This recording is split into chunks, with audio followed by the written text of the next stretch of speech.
Good evening, family. You're watching Shirley's World. So tonight's going to be a little different. We are going to be discussing how to get ourselves out of this rat race because financially, some of us, not all of us, but some of us, and I'm going to say maybe the majority of us, are living in times where we feel we are in this rat race of a game of life. So I thought I would come on board because I play this and I don't ever play it live. So I thought I'd have fun and I would play this game. And me and Flag are going to get together and we're going to practice this game together. Now, this game basically shows you how to get out of the rat race of life. So this video is just playing a game. So for some of you guys just want to chill out with us tonight, and we'll probably just be talking and sharing our thoughts about this game. And we're going to go in as one unit first. So, Flagship, can you see the screen? I cannot see the screen. You can't. Okay. So when you're in, you can't look on your computer and see the screen. Oh wait, hold on one second. I'm sorry. Say it again. No, I'm sorry. I'm just trying to find. So leave this open and open up another window on your YouTube channel, so that way you can still talk to me. But go, okay. not go to my YouTube channel. Go out of StreamYard and then go to my YouTube channel, and I'm going to change the screen. So hold on, I'm going to change the screen to the game. So those guys who you guys are coming in right now, we're going to be just playing CashFlow tonight. And okay, can you see this? Can you see it now? Dimitri?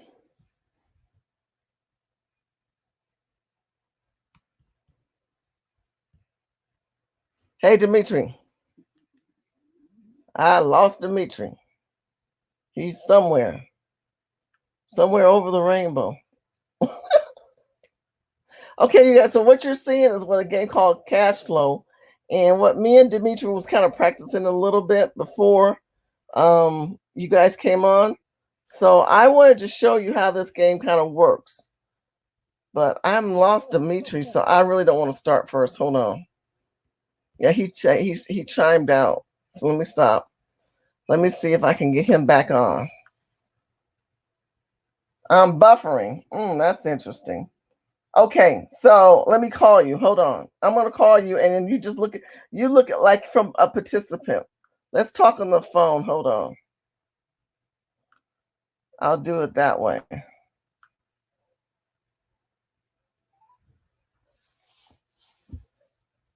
Yeah, Carolyn, that's right. Let's switch that for that game.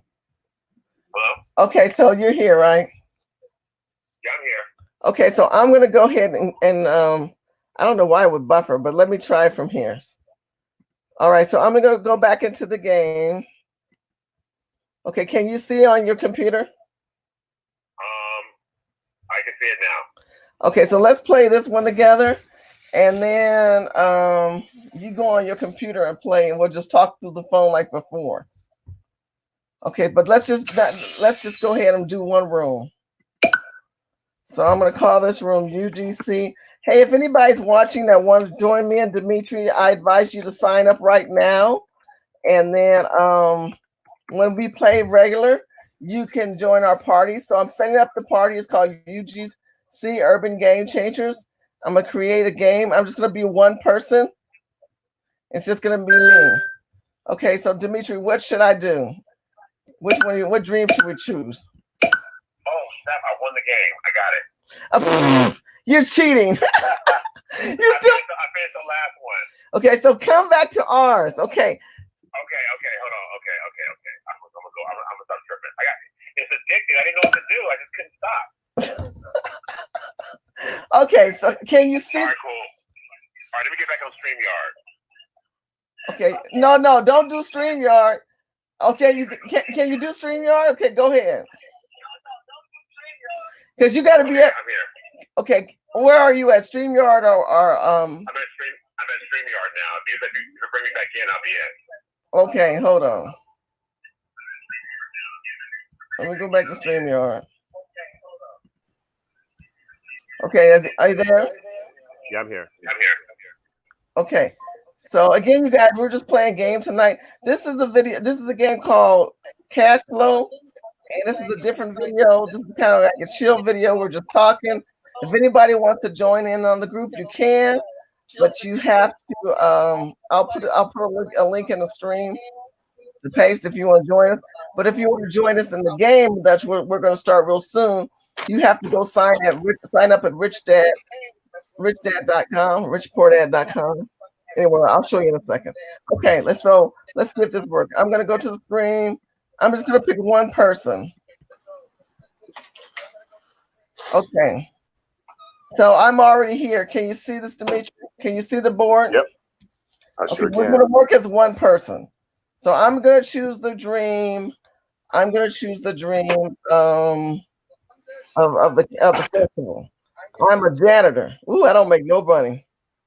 So I'm gonna choose that one. I'm gonna go to the financial statement. You see my financial statement? I can't believe you picked the janitor. I didn't pick a janitor. You can't control that. It picks itself. Oh, okay. It knew I was black. Anyway. Okay, so I'm a janitor. I make what, $1,600 a month? No, I get paid $650 a month. Ooh, Jesus, take the wheel.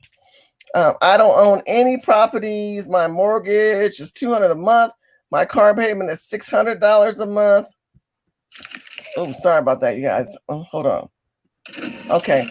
My retail payment's $500. Other expenses are $300. So you have your income, your expenses, your assets, and your liability. Okay, let's roll the game. Okay, so you UGC? Yeah, but you can't get in yet because I want you to play with me. We're gonna pick. Okay. We're gonna play this. We're gonna do this for about 3 minutes, and then I'm go out, and then we'll start a real game of competing. Okay?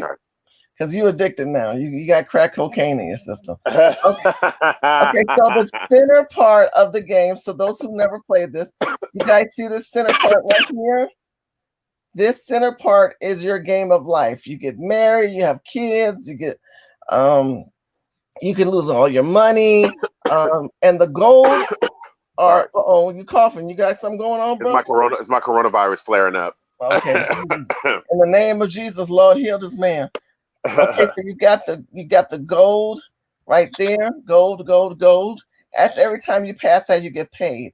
When you touch the handshaking, those are the deals.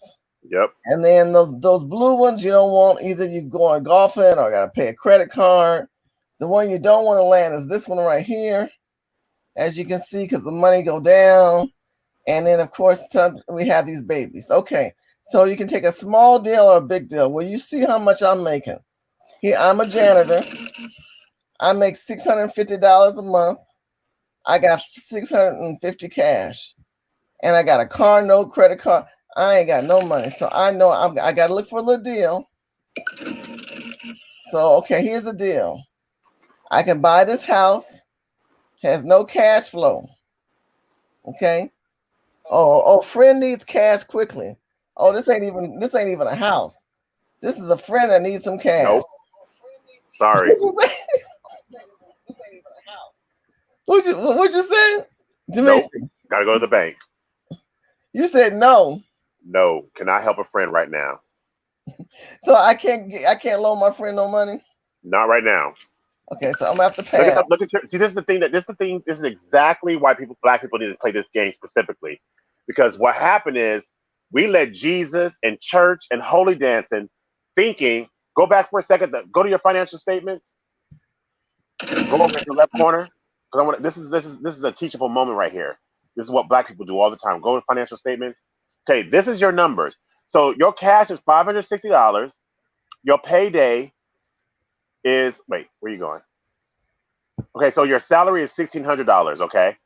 Now go over to the where it says cash. Okay, so cash is $560. Payday after expenses is $650. And your friend is asking you for $3,000. You don't have the money, but because of Jesus and holy dancing, you're going to be like, oh, I'll figure it out because I'm got to be like Jesus. I got to save you. No. Period. No.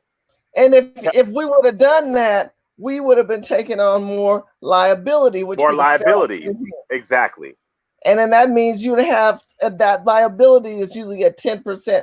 So if you gave them 3,000, you would have had 300 added to your expenses, which means your payday would have dropped down to $350. And then let's talk about what this game is not showing. If you're going to get money quickly, it's going to be a payday loan, or it's going to be a hard money loan, or something really expensive. So your interest rate is going to be at least 25%. Yeah, that's true. On a And hard then, money. and then on top of that, probably the reason why they need money quickly is probably because that person didn't put no money aside and save anything by themselves as well. So you never know, they might be in the same situation again. What you gonna do? Save them again? But another $3,000 in debt? No. And then the question I think you have to ask them is, how do you plan on paying me back? If they Bam. got no job, Exactly. how are they gonna pay you back? Exactly. Now the only loophole to this is with kids. I'm sorry. With kids, you know, you got to do what you got to do. But I'm talking about a friend. This says a friend. Nah, you gotta let that person ride it out. But All right, kids, you got to do what you got to do. But anyway, sorry. I'm gonna roll. Here we go. Okay, so what's this that take, Dimitri? I'm sorry. Okay, so I rolled, and my cash flow went from 500 to 1,210. And the reason why is because I passed this goal section. You Yep. guys see that? I passed the goal. I means I got paid. Let me reduce this. And then my payday is $650. So now my Small 650 deal. came here. Okay. So what am I doing? The small deal. That's small. Okay, read this one, Dimitri. The lender bank offers a special certificate of deposit to its customers, guaranteeing interest and redeemable after its holding period. The cost is $5,000. Cash flow is $20. Trading range 5,000 to 5,000. Share ownership is 0. Do I want this deal? No. So we're gonna pass on that. You're gonna pass. You don't have the money. Let's roll again. Small or big deal? Wait, hold on. The YouTube is behind. Hold on, let me see. I'm on the wrong. Let me see. Hold on a second. Small deal. Okay, it's asking me, do I want to buy stocks? So let me explain the stocks. When you're limited to this amount of money, you do better looking at some stocks right now. But these stocks are kind of high because the highest part of the stocks are $50 a share. So this still wouldn't be bad, but they do get all the way down, some of them to $1. This particular stock trades between $10 to $30. So if it trades between 10 to 30, let me scoot over. You see that from 10 to 30? Yep. If I buy it at 30, am I going to ever get any profit? Nope. Because I'm buying it at its highest point. So that is a pass deal. Let's roll again. Oh, Jesus, I had a baby. God bless me. Yes. So the baby gets added to my expense line, which is this right here. So I go from a car to credit to retail, and then the baby cost me $70 a payday. So now my payday, instead of $650, see my payday is $650. Let's click OK. Look what happened to my payday. Oops, sorry about that. My payday just went down. But one thing that this is not showing is that, you know, they didn't give you a credit for an EBT card or WIC or anything like that. So so we gotta be honest with each other. You know, you can't be dependent on that stuff. This is real life here. Oh my God. You're gonna have to read the chat room because I can't see it. So if you do see any funny comments, let me know. Okay. Well, I'm not on YouTube. I'm not home. Let me see. All right, cool. Let me see. Yeah. I'm gonna roll. Okay, so it wants to know if I want to sell my complex. Well, we have been trying to do little deals. We don't have any complexes, but if we did, they said you are offered 40,000 per unit on all your units combined of duplexes and fourplexes and eightplexes. Buyer has their own financing, okay, so they can get a loan and they'll pay you off. But it says right here, you have no assets to match this market card. So it means this is a pass. Let's roll. We're gonna take small deal. Okay. Here's another stock. This was kind of high too, right? Nope. Because if your trading range is from 10 to 30 and you're buying them at 20, do we buy or we pass? Pass. So you don't think we should buy maybe 100 or something? You say no. Mm-mm. All right. But maybe we should pay that credit card down, that consumer credit card debt. If we pull, look, let's see, the consumer credit card debt is only $60. No, the total amount. But we have no cash. If I would have to take a loan to pay that credit card off. You have $1,000. No, that's retail. Credit card is $2,000. No, I'm talking about the retail debt is what I'm talking about. The retail debt is only $50. I need that cash to buy something. It's harder for me to get cash, and it's easier for me to leverage that debt. Okay. I need to leverage that debt. I don't mind paying $50 because I don't want to give up $1,000 right now. My payday is only $580. That's a lot of money for me.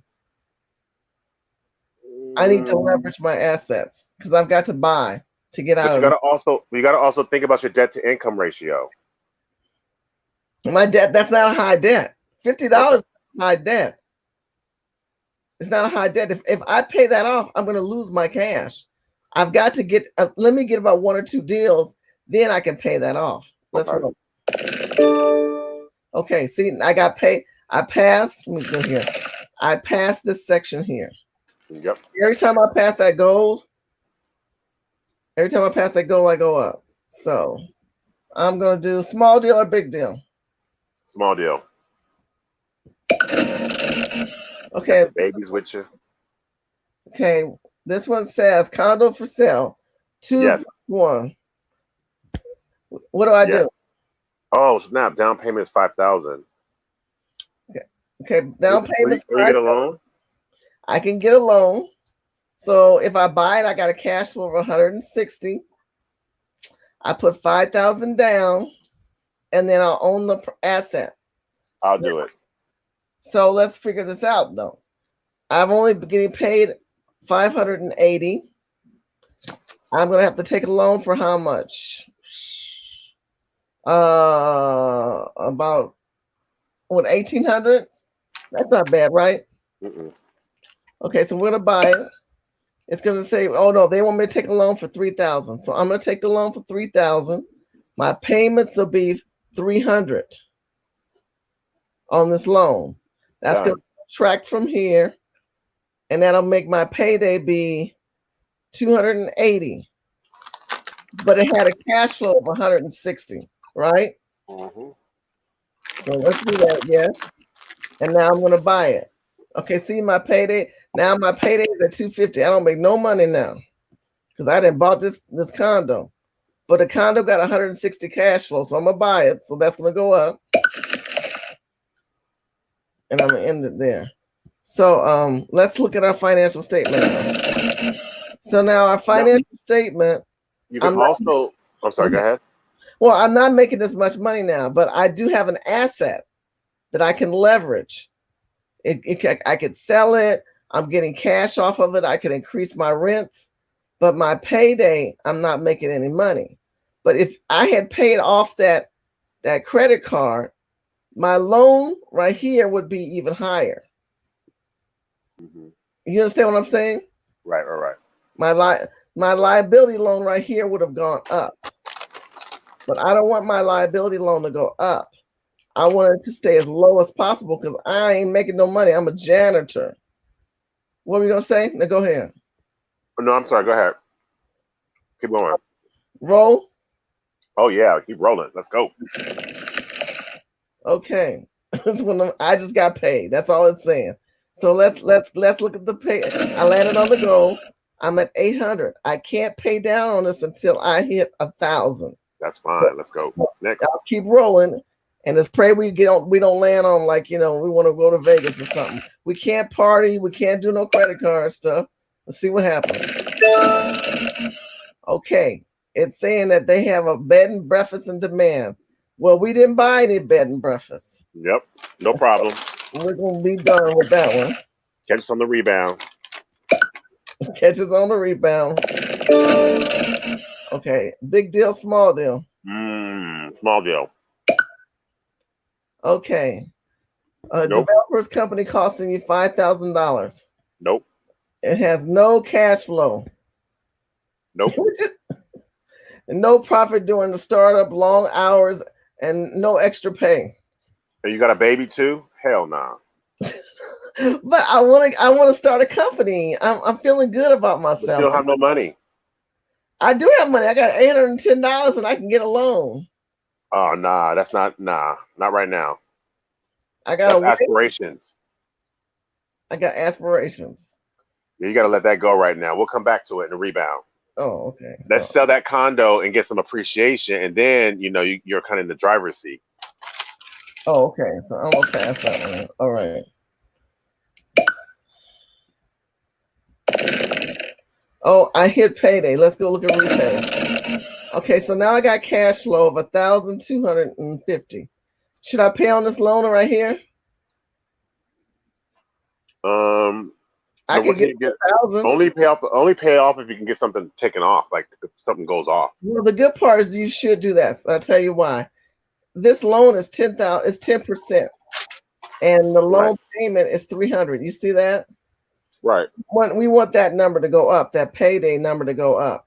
So what we want to do is we want to pay it off. So I'm gonna push cancel. I'm gonna push it so you can see it again. I'm gonna click repay. You see that? Right. I'm gonna click on loan. I'm gonna give them $1,000. And now we're gonna look at it. Now our payday is $580. I have no cash. I've got $250, but I got a payday coming, and that's gonna pump me up to $790. And when I get another 1,000, I'm gonna pay that loan down. But I'm good. Okay, let's keep going. Okay, it says house for sale. I don't own any houses. I own a condo. So done. They would have offered me 100,000. I need me some cash. Okay, another payday. Let's see what happens. My payday of 540 just added to the 790. I still don't have enough to pay off the loan of 2,000. I'm gonna close that and end up there. Let's roll. Oh, my condo. Okay, Dimitri, what do? I'm gonna click on it. They offer me. They want to buy my condo. For how much? Oh, they only want 1,500. You're gonna make $15,000 profit off of it. Right. Should I sell it or should I wait for the next deal? I would sell it, and at least I would sell it just for right now and get some of this debt paid off, like these cards. Because the thing is, look at how much. If you get that money, you pay off your I can't see. Hold on. If you get that money, you pay off some of your debts. You will be able to take away. You'll have an increased cash flow of $60. I'm sorry. You have the loan payment of $200. You'll have that increase. You'll also have the car loan payment increase and the retail grade. So you have. Wait, let me see. 200. So you have like $120. Oh, sorry, $320 increase towards you because yeah, you'll have $320. So you want me to sell it? I want you to I will recommend selling it and then using that money to pay off that loan. Okay, and so then the car. I just sold it. Okay. Now now I don't have it anymore, and I'm gonna repay. What do you want me to pay off? The loan, the $2,000 loan, because that's crazy. Yep, and then pay off the car loan.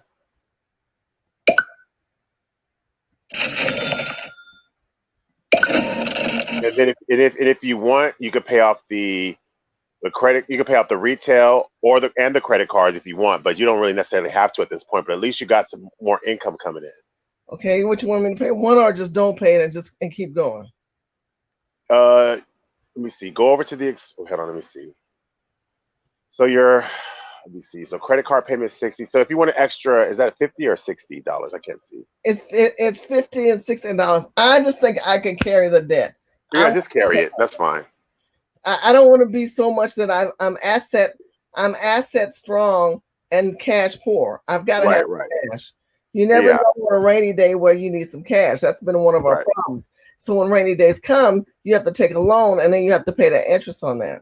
Okay, so we're pretty much done with that. Let's keep going. Let's roll. You should have big payments done. So should I look for a big deal? Let's try a big deal for the fun. Oh, good. You crazy. I'll do a small deal. You ain't got no big deal money? Okay. Oh God, here we go. Look at that. It says it only costs $200,000. I need to put $40,000 cash down. And look at how much would that loan be? Okay, so here's the challenge on this. I'm gonna tell you what these numbers don't work. The payday is only $640. You're gonna buy this property for $40,000 down. You're gonna have $40,000 down. But on a good rainy day, for some reason, they don't ask for a credit report on this thing. So they're gonna give you this $40,000. But that payment on $40,000, and then you give them it's gonna be, if you give them, let's round this off to $10,000. That means that you're gonna take a loan for $30,000. You're gonna have a $3,000 a month added to your expenses. Yeah, you should have did a small deal because we're not at big deals yet. No, right. So I have to pass on this. Yeah. I don't want to confuse the viewer. So are you guys understanding that I would have a debt of $3,000? And it said, but you have a cash flow of 27. This is true, but I would be a negative 300. So I think I would still have a payday, but I would have a payday of only like $200. And you got a baby, so you can't be running those kind of risks right now. Oh, okay. And I just got another payday. Let's see how much I'm at. I'm at 10,000 because I got a payday of $650. Okay. Small deal. Small deal. I found some rare gold. It's only $500. I'm gonna buy it. Gold is good right now. Gold and silver in this economy. Now, this is the real truth. In the real world, gold is really hot right now. So I'm going to pay $500 for that. That didn't take away from my payday. I could afford it because I had the cash, and it fell under my real estate line item. You see that? And so my real estate line item went up. My assets went up. Did my expenses and passive income grow? No. I got no passive income because all I did was buy a tangible asset.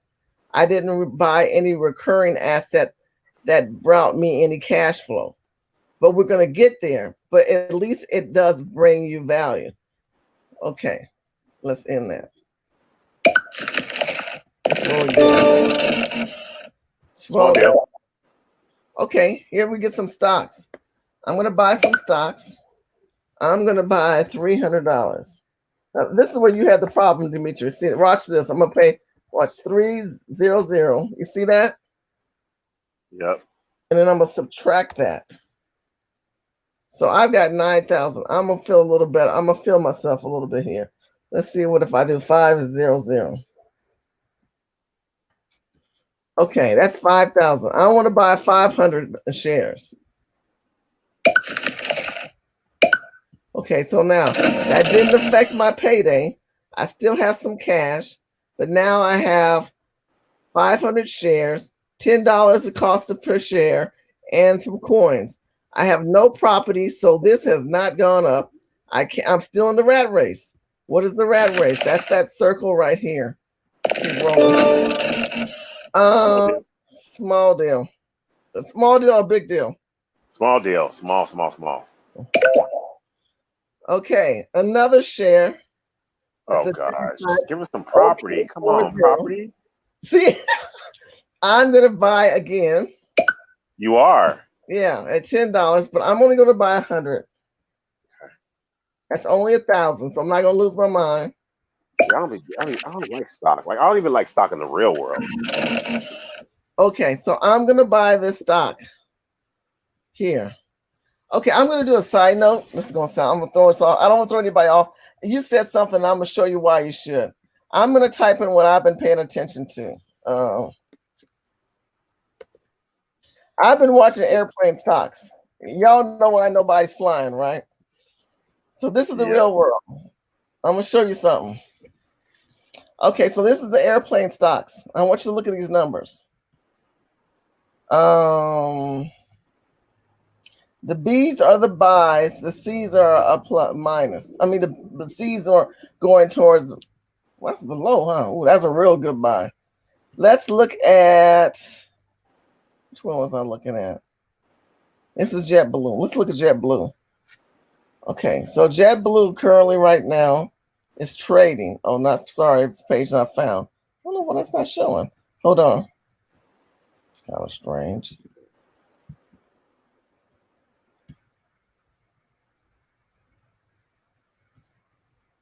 This one's not showing either.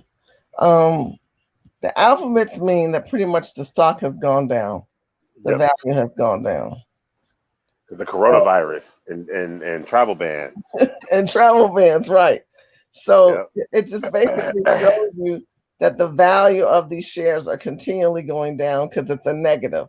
So be it to buy, and it means that you need to buy these stocks. So this is a good time to buy when the stocks are down. So you can buy them when they're down. So that was a side note. Let's get back to the game. But see, the thing is, the question is, with all these new outbreaks and the coronavirus, how far down are they going to continue? Right. You're really right. That's a good question. So then I look at the lowest of that stock, but how low will it get? Because let me tell you something. If they cancel the Olympics, if they cancel them Tokyo games, them stocks are going to go to the bottom. They're going to be penny stocks. And guess what? I'm buying everything. I'm going to be the owner of Delta. Delta's going to go through me. I mean, they'll lynch me and they kill me before they announce it. But at least I'll own everything for like a minute. Oh my God, you need to stop. Okay, so here we go. Small deal or big deal? Dimitri. Small deal. Okay. Oh, wait, hold on. Carolyn Harvey had a question. She said, "Is Dimitri supposed to be your mentor?" No. We're just playing the game together. She's actually my mentor, actually. I'm just new to this politics game. And we're doing cash flow because it relates to the reality of where we are in life with this rat race. So Dimitri has never played this game before, and then we were playing it tonight, and he's like, "Okay, I'm addicted."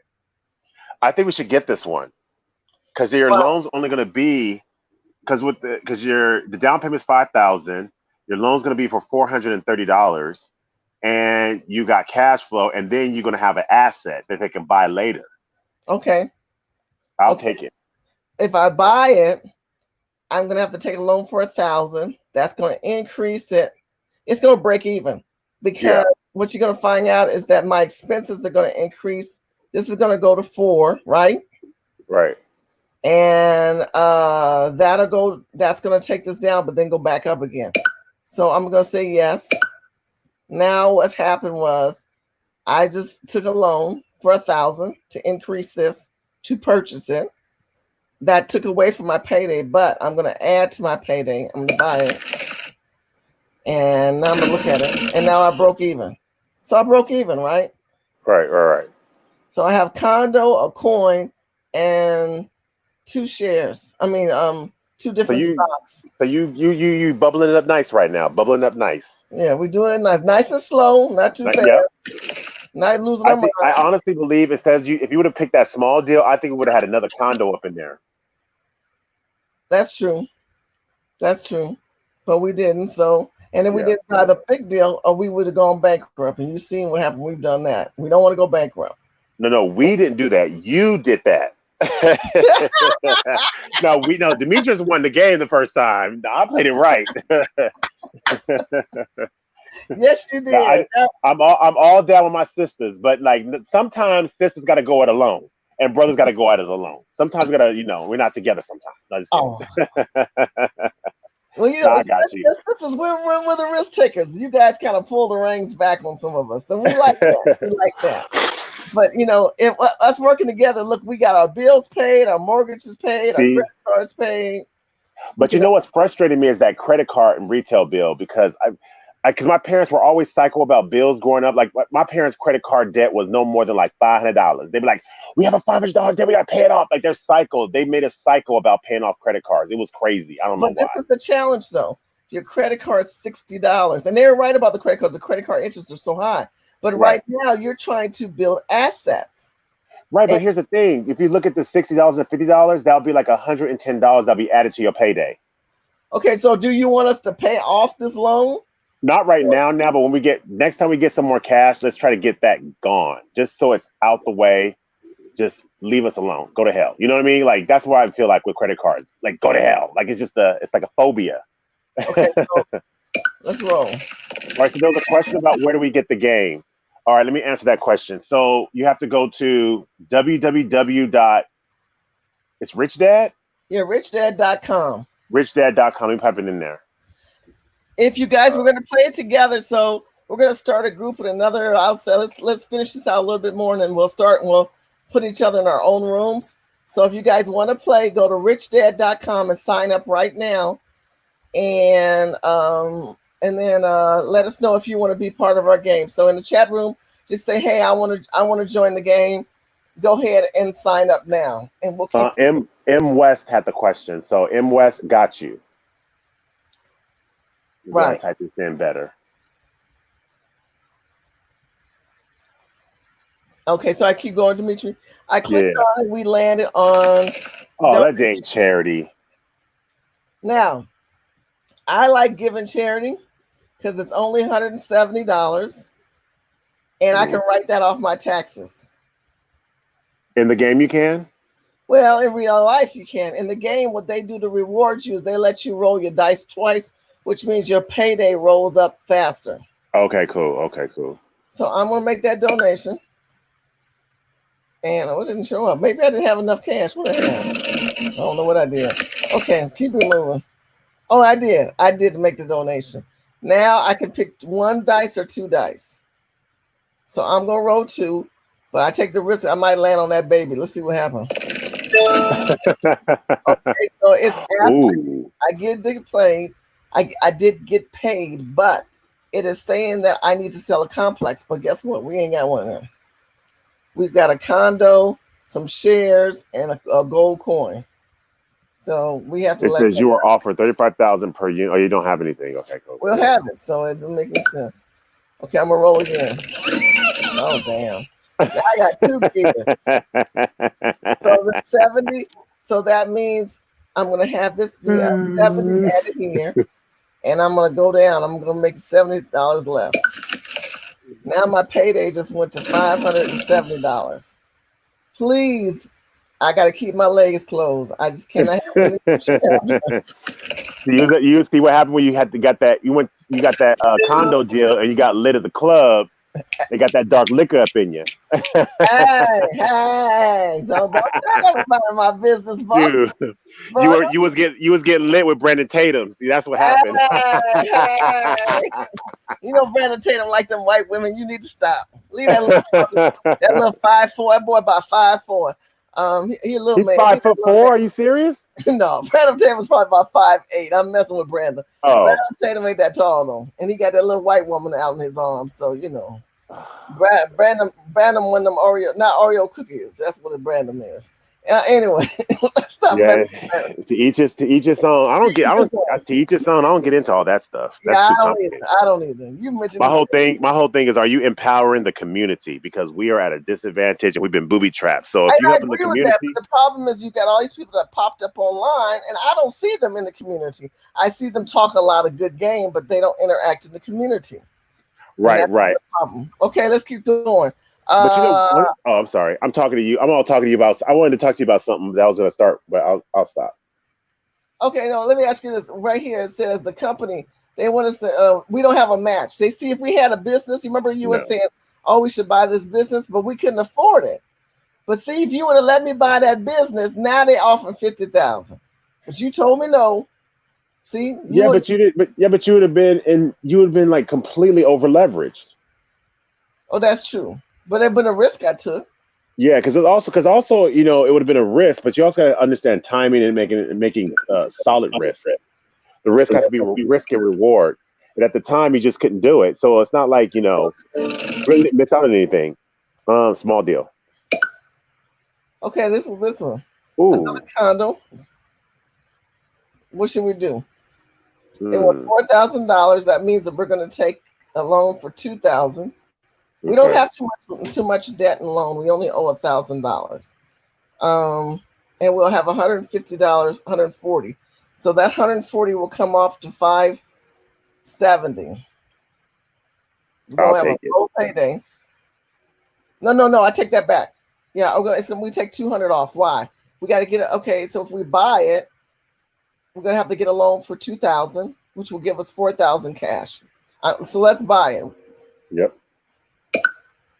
So And now, there's a difference between going in debt 2,000 to get an asset versus going 2,000 in debt to help Shamaka and Tyrell because they short on Clash because they didn't save any money. There's a difference. this is true. Okay, so now I got this. Where am I at? I got this loan added here. My loan has gone from 1,100 to 300. You guys can see that there. And then my payday went down.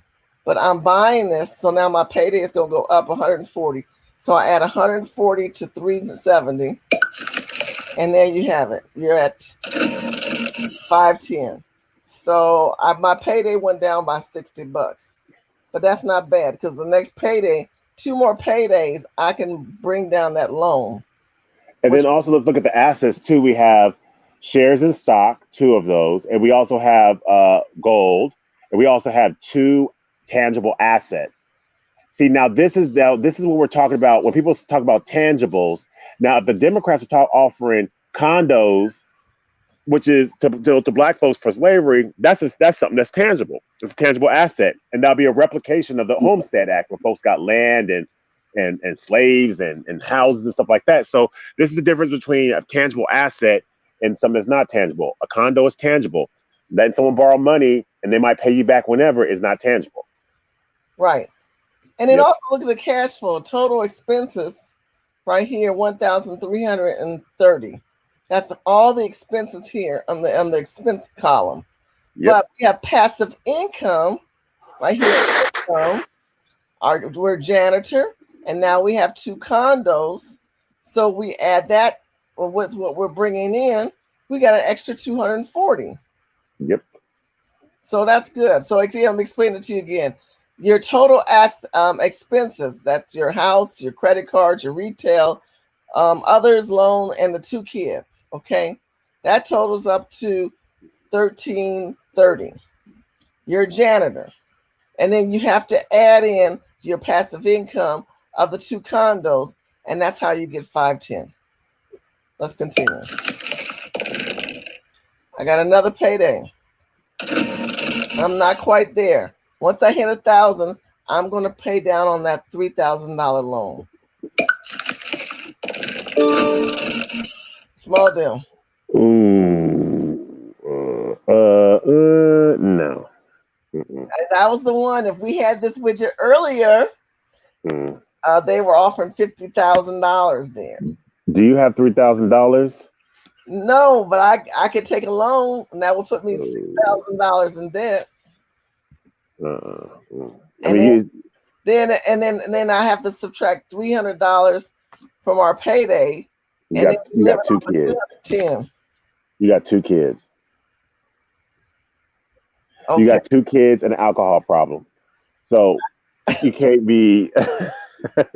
No, I got 2 kids, and then I got my cousin JoJo. I've been trying to tell that nigga to get a job, and he's in the house. He's the one with an alcohol problem. I got to get that nigga out. Hold on. No profits during startup, long hours, no extra. So long hours, no extra pay with 2 kids. But see, this game I think what this game also does, and you do these decisions, they already know you got 2 kids. So long hour, and you also have 2 tangible assets. So how are you running your 2 properties, 2 kids, and long hours of the startup company? And you see what I mean? And your property management.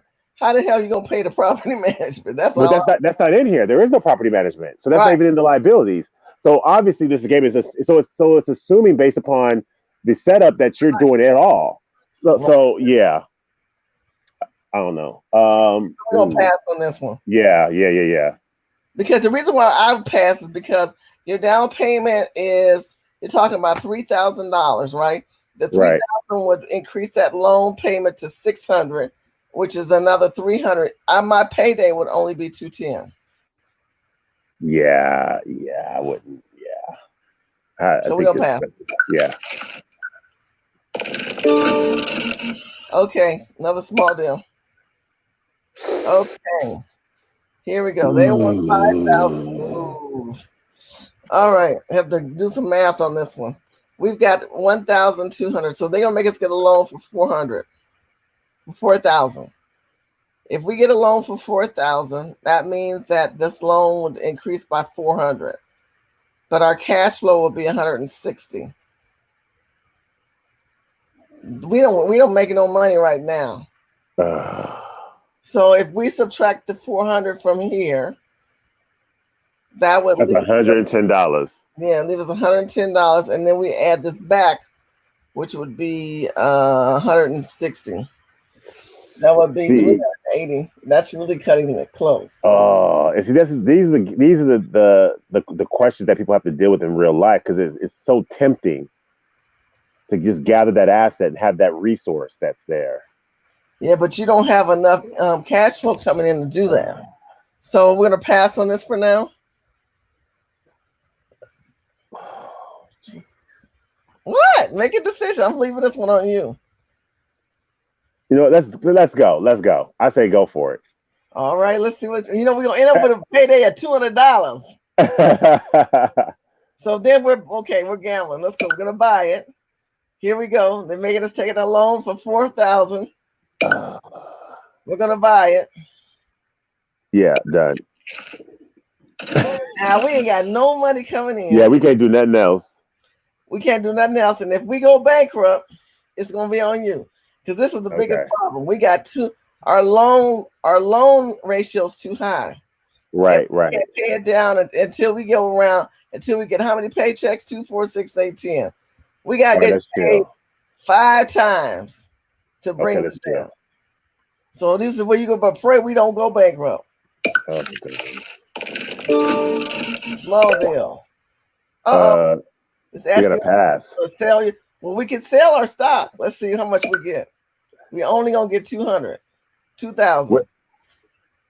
You want to sell what stock? How much you want to sell? I say sell. Since we have the third asset, I would sell the stock. I disagree. The reason why is because they could offer us more in the future. Why don't we compromise? Let's sell half of our stock. Yeah, we need some money. Like, because I mean, the thing is, you have 3 assets, and they could also offer you for a condo or one of the houses as well. But I mean, let's look at the max. Okay, so it's that. How much does it sell it for? So 2,500. Oh shoot! Just do 250. I can't type that 2 in there. That's the biggest problem. Oh. I'm just gonna take 200. Okay, so there we go. So we're gonna just sell 1,000. 200. Okay. Is that good? Yep.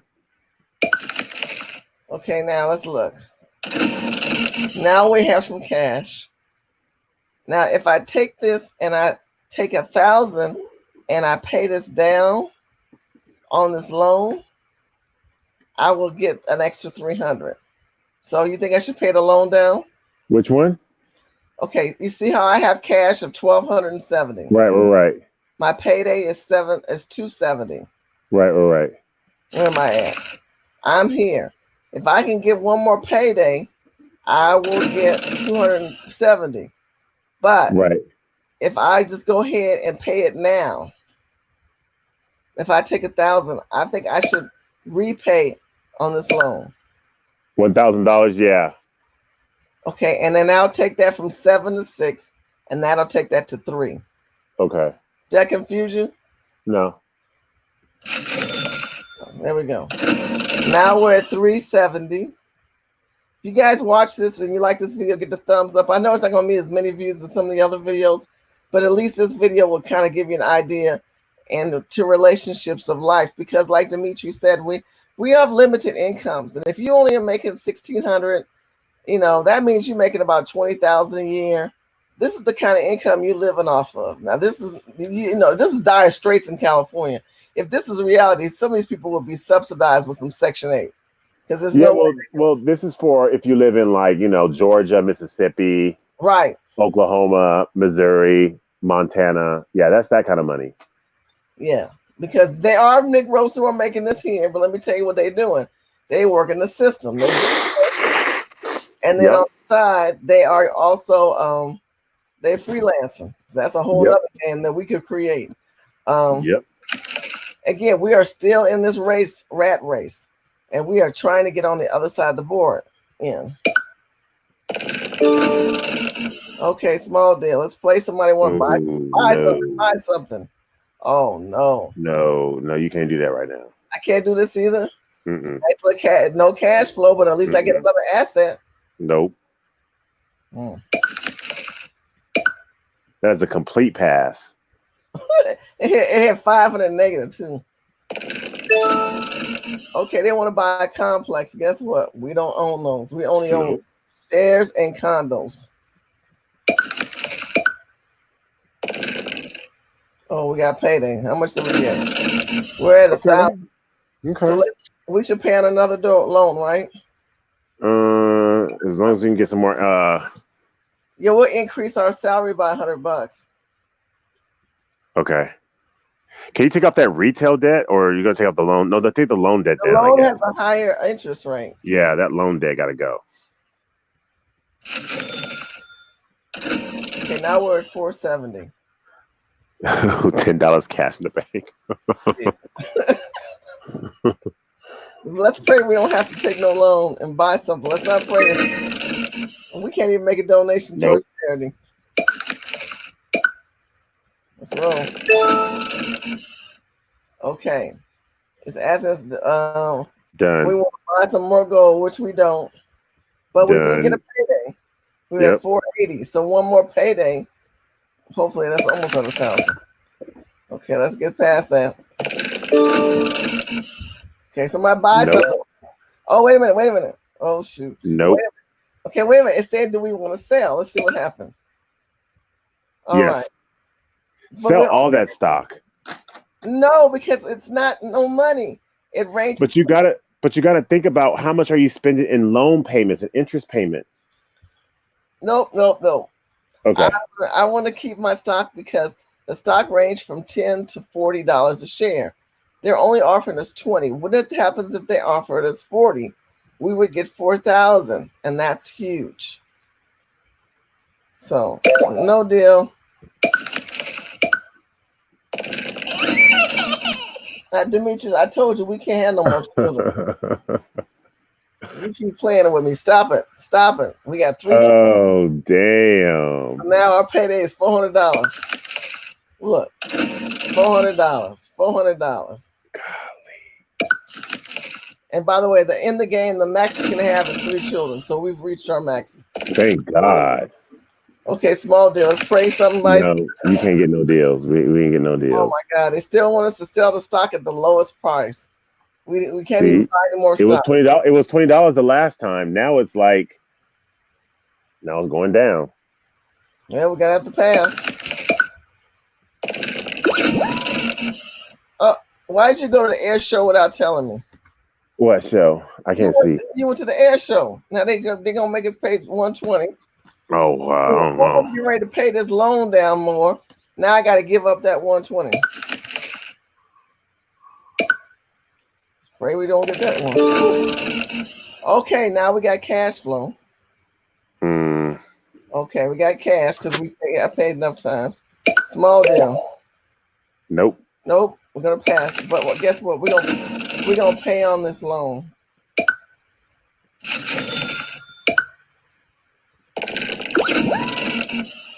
We had a tax audit, $350. Guess what? We don't have enough money. Guess what we have to do? A loan. We gotta take that $1,000 and bring it back. And now we gotta pay. And look, we're back to $400, but we can bring that down. Next payday, we can do it. Should we make a donation go faster across the board? We would get paid double. And watch you get another baby or get another charity auction. Well, we won't have any more babies because the max we can have is 3 in the game. 10% of your total income, that's $81. No, your donation is $200, but it doesn't take away your payday. And we do have the cash, and we take the risk that we are double. Our paydays will double.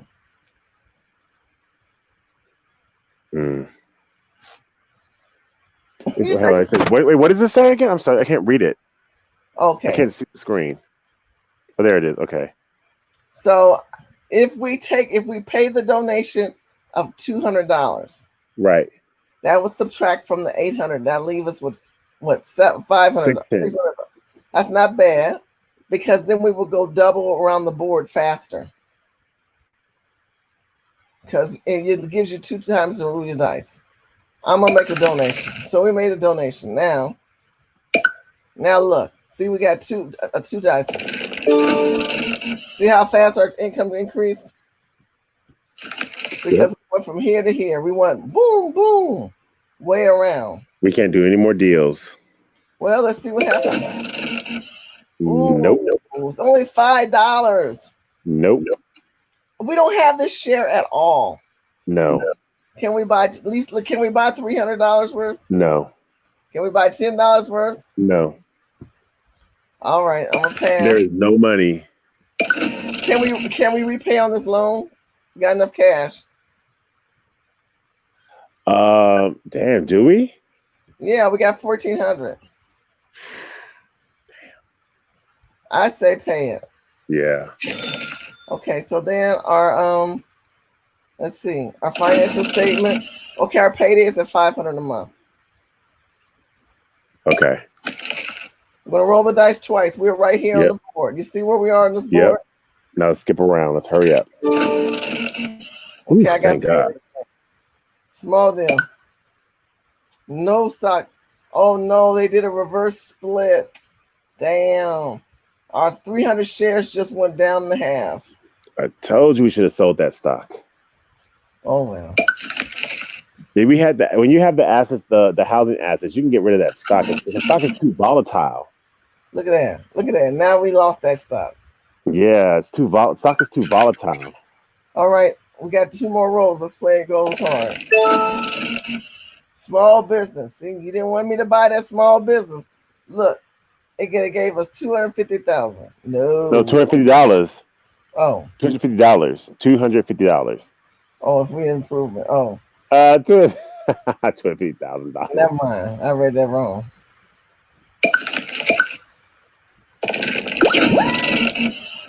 Why you buy a new cell phone? It was for the side chick. Oh, just like a Negro.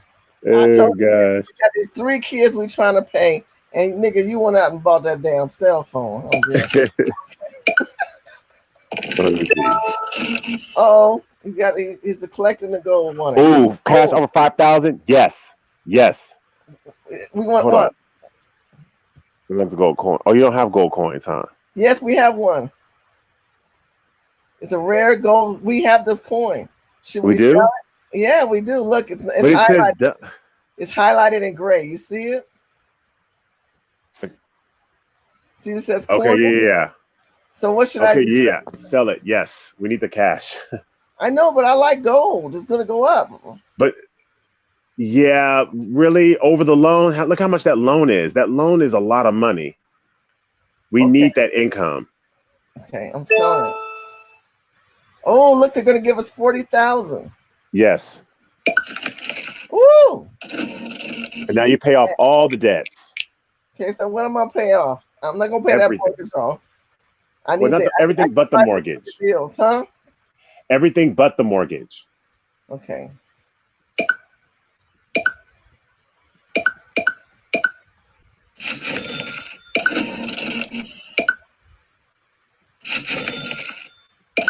Okay, that was a rental car, the loan. Okay, my payday. The car too. Everything. Okay, so the car expense The so credit far. card. Yeah, that's it. Okay, so we still have 34,000.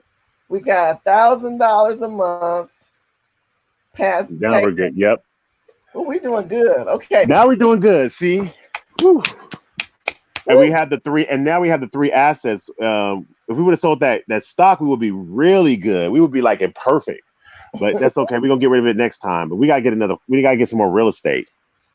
We're getting some more real estate. So, but let's look at where we're at. We're a But, janitor making but 60. first, you need to go get yourself, a foot massage. I'll babysit the kids. Go get your face, your temples rubbed. So you need to go have a female day with your girlfriends. I'll take the kids. We'll go do whatever, and then you come back. I like that idea. And then reality sets in. Yeah. So go have a day of like, whatever, and then come back and we'll get back to business. Now, this is where red flags happen with black people. We all feeling good because we got cash, right? But guess what happens if you spend all this cash and you ain't got no cash flow? The reality of this is this: your payday is still just 1,010. Yes, Yep. your payday is an increase. Yes, you get some cash, but I'm gonna go. I didn't go get a pedicure. I went out and I bought a Maserati, an old used one for See, 30,000. And he gonna see. say, "What do you mean you done bought you a used car?" Now all that cash is gone. Yep. So you have to use wisdom with this cash. You have to keep reinvesting it into a cash flow base here in your Yep. income. See, And that's what happens. see. Yep. A mani, a hair did, and a temple and shoulder massage. That's like $200, $300 max. And then, you get a net benefit because you also babysit the kids. You made Right. dinner, house Well, is let's clean. say you treat yourself to $300, $400. Okay, I get it. Yeah. But you ain't gonna lose your mind and say, look, we're gonna go pay the lottery, or look, we're going to the club, Yeah. or we Yeah. gonna just turn up and pay for everybody a Pop drink, bottles. Yeah. all that bullshit, because you have no cash flow. Yep. Okay, let's end. Oh no. What the hell? Paying for I landed on expenses. I lose 2 turns and they're taking $990 away from us. That we had to downside our Oh, expenses. okay. Well, that's just the mani pedis and for you and your homegirls and hair getting did. Okay.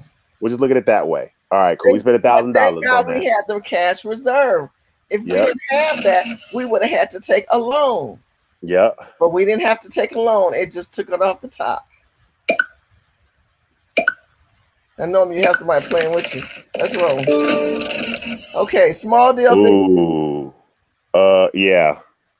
big deal. Oh, this isn't bad. Oh. Ooh. It's a big deal. Yeah. Okay. 300 Eee. cash flow, $9,000, and then we buy. Okay. Oh, $9,000. What comes out now, right?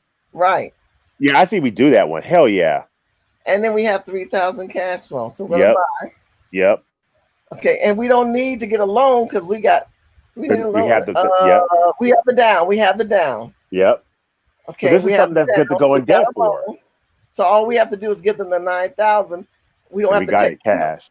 and we didn't have to take a loan to get the down. Nope. Okay, so we bought it. Let's look at our asset. And now we have an Oh, extra yep. 300. Oh, we rolling.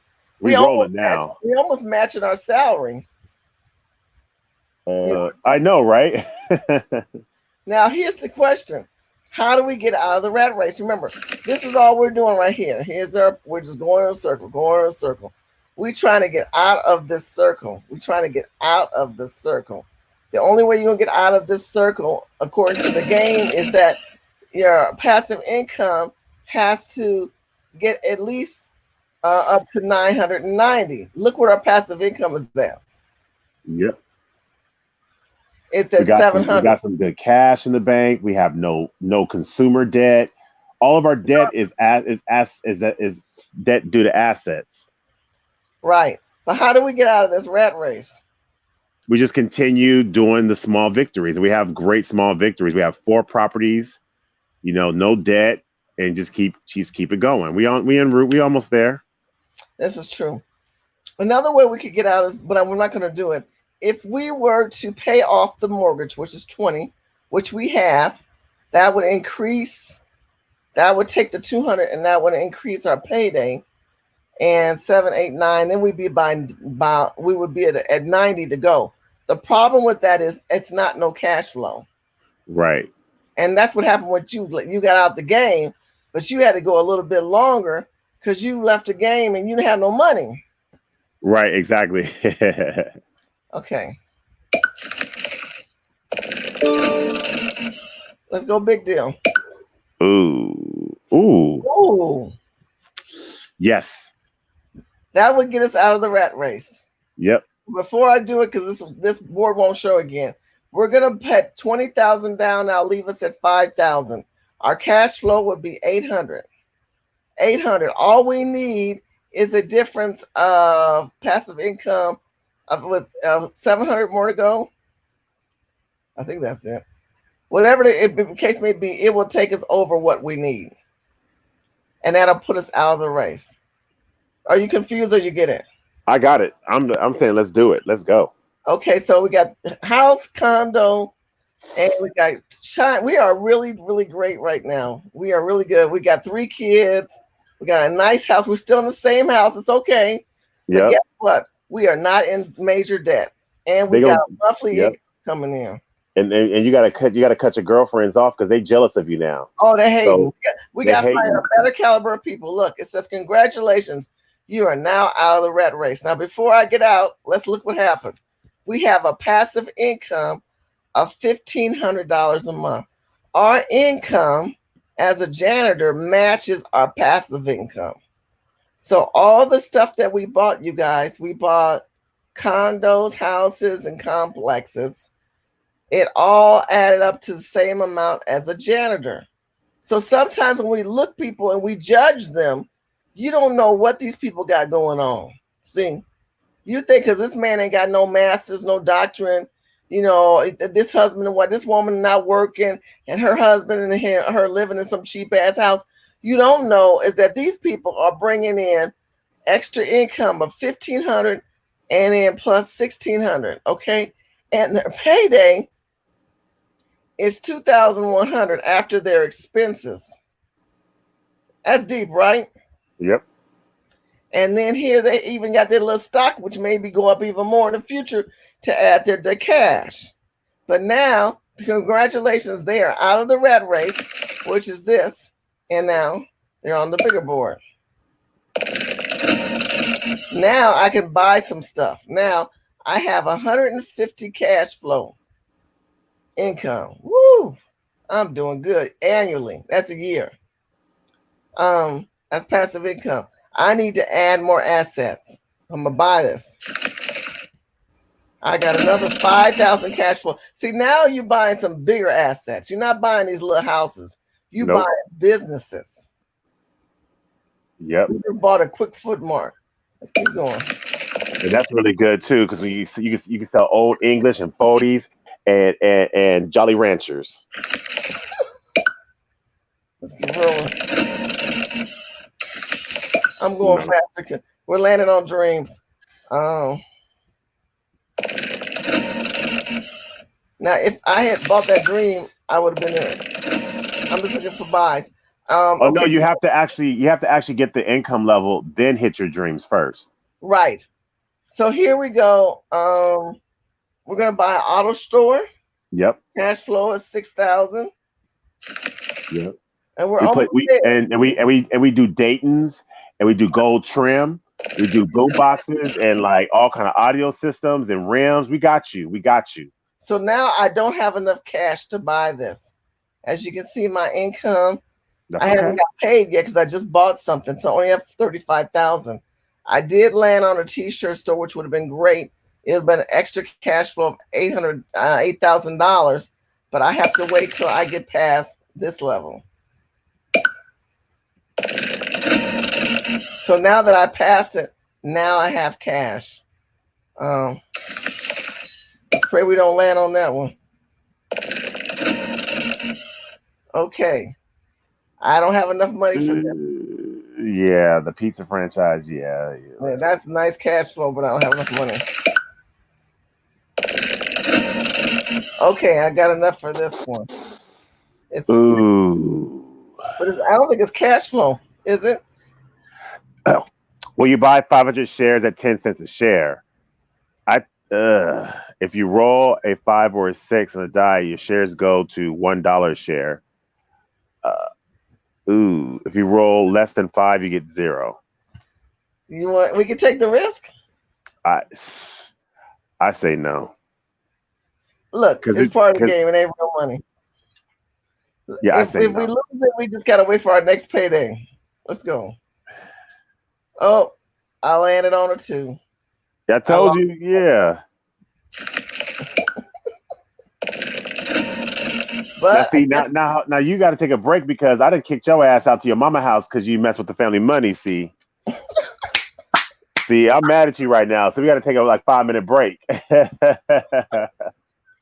all right. I did make up for it though. I did found someone that wants to sell a dry cleaner. We landed on the We'll get a cost dry is cleaner. 100,000 and the cash flow is 3,000. Yeah, we'll take that one. We need a small victory right now.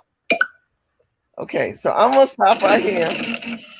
I'm gonna exit this game and because we didn't spend enough time on this one, and I'm gonna come back in with you. Are you ready to play on your Yeah, own? yeah. Okay. Oh look! I just went to court and they took half my damn money. Okay, let me exit this game. So you guys get an idea? Yes. All right. So let me go back to get out of this. Thank you guys for chiming in. I know it's not a lot of you guys in the room because you guys are probably saying, "What the hell are you guys doing?" Pam, hey Pam, I called you. Hey Pam, you want to play? If you want to play, you got to go ahead and you got to chime in and go to the game. Pam, you ain't got to go online with us talking. We just let you chime in. So go to Dimitri. Put in the name as Rich Dad. This one right here, you got. If you want to go to richdad.com, go ahead and sign up. I'm gonna give it a few minutes and let's talk it through. Thank you so much for chiming in, Sister Blackfoot. It's good seeing you. West M West, it's good seeing you guys out there. Caroline, I love you so much. You always come in and moderate. Lucky Sport, I saw you when you came in. I should have said something earlier. I thank you so much, and of course, Pam, we love you as well. Dimitri, what have you learned from this game? From us just playing, we're getting ready to go back into the game, but let's have a conversation from this is your first time playing. What's your thoughts on it?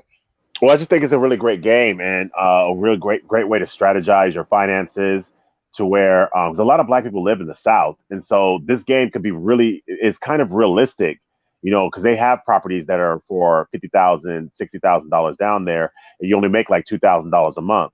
And if you have like a brother or a sister, I mean, someone who's like a rider who's never who if you let them borrow 25 cents, they paid you back immediately. You can probably go in one of your good friends and truly really try to get a real income property to try to change your life. So I think this is definitely viable and it's a great opportunity. In California, this is not possible because Yeah, even if you make $100,000 a year, you ain't gonna be able to pay. but you be scamming the government because you be trying to do some Section 8 with it. Okay, Right, so right, what I right. did was I'm going fast. Let me go back and show y'all what I did. What I did was this. I went in and I said I'm gonna create a room. I'm gonna name it UGC, which is Urban Game Changers, and I'm gonna add one more. I'm gonna create a password, which is 1234. That's my password, okay? And then if you want to chime in, and Dimitri's gonna chime in. So I'm just waiting for Dimitri now. Oh, what I'm here. Okay. So you just put that password in there. Okay, so he says he's ready. Oh, hold on. Okay. All right, so I'm gonna choose my dream. So this game's gonna go a little faster, you guys. Because me and And Dimitri it's and it's very and it's very interesting because depending on the dreams that people take, it's kind of indicative of how like they live their lives. Like who would choose a dream of going to Cannes Film Festival and partying with rock stars in the middle of war? That doesn't even make any sense. Okay, so they're not gonna be able to see your screen, but they'll see mine. I am now a police officer. I make 3,000 a month. I have to create a total expenses of 1,800 a month. Cash flow is 16 Payday is 1,120. So I got a little leeway, not much, but I got a little leeway because our family is a cop. Go ahead, Dimitri. What did you And choose? so my dream is to I have a stock market for kids. So pretty much I fund a business and investment school for young capitalists, teaching them the basics of business school. School includes a mini stock exchange run by the students, as well as I will also offer in this school flight lessons, helicopter or airline flights, You pushing it, as Negro. well as martial arts. Huh? I said, Negro, you pushing it. Just push your dreams. I'm just being real right now. I'm just keeping it real. Oh wait, I gotta see that. See you was being ugly with me. Now guess what? I got a What? small deal already, and I'm going to go ahead and buy it. Bam. And what kind of what's your financial statement? Because they can't see yours, they can only see mine. My financial statement is very fantastic. It's fantastic. That's all you need to know.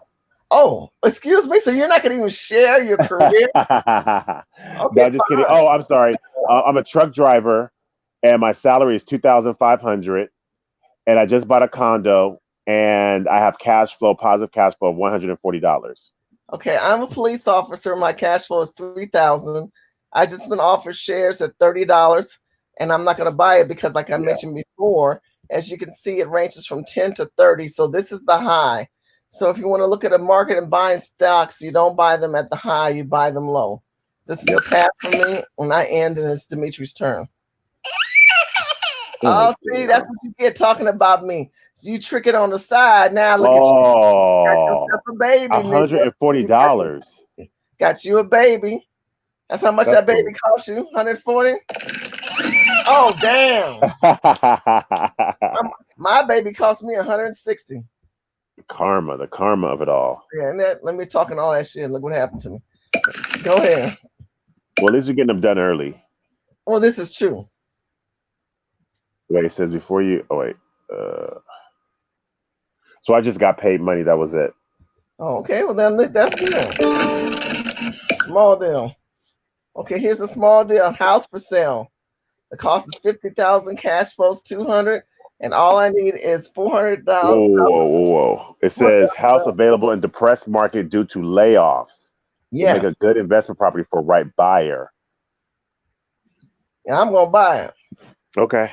So that means it's gonna cost me a loan of $200, but I'll have $200 cash flow. Everything's gonna break even because I got to get a loan for 4,000. So I need to get a loan for 2,000, which I did. But then I got a positive cash flow of 200, and guess what that did? That just broke me even. Yep. Bam! Right there, family. See that number? Nothing changed. Ooh. Okay. Oh, you got a complex. How much? Should I take the deal?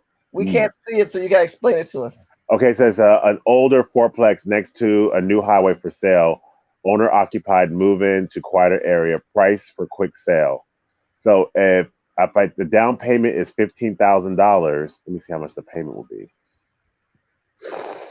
Ooh, Take a loan. I wouldn't have enough money. Your payment gonna be like at least it's 10%. Yeah, Yeah. not enough funds. Take a loan out for $14,000 with a monthly payment of $1,400. Eesh.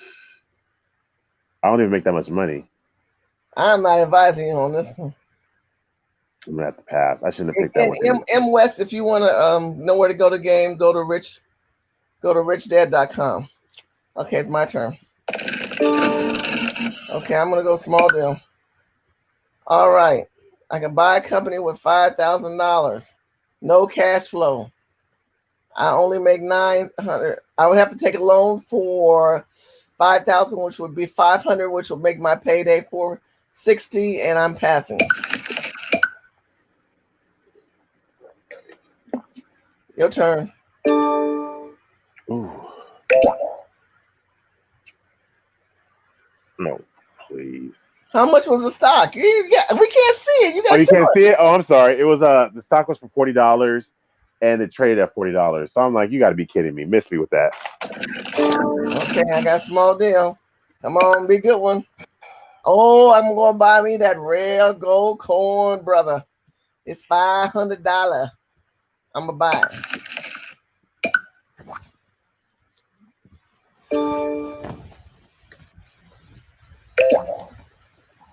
Oh, gosh. What? Okay, so it says I have a strong market lead to strong share price for the home electronics seller. Cost is $30, and the trading range is $30, $5 to $30. So I'm gonna pass. I'm gonna Okay. roll. Small deal. Oh, my friends need some money. Please. Dimitri, talk for 2 minutes. I got to run downstairs and get my cord for my computer. Tell them the good and bad about this deal. Should I do it or not? Don't do it. Never let friends borrow money because they automatically assume that it's a free gift just for their friendship. Are you sure? Did you pass on it before you went downstairs? Okay, so she didn't pass on it yet. Pam. Does anyone have the coronavirus on here?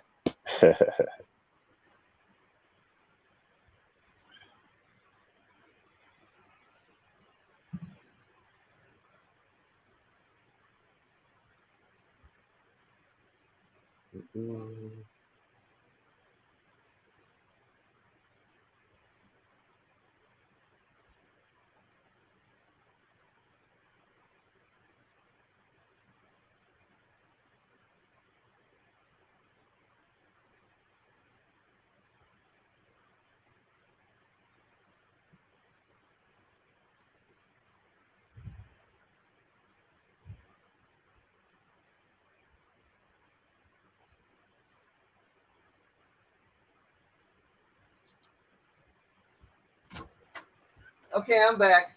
All right. My computer is dying. I had to get the cord. But you also said that if you had a friend who was hurting, you would help him. It depends on not with no $3,000. No way.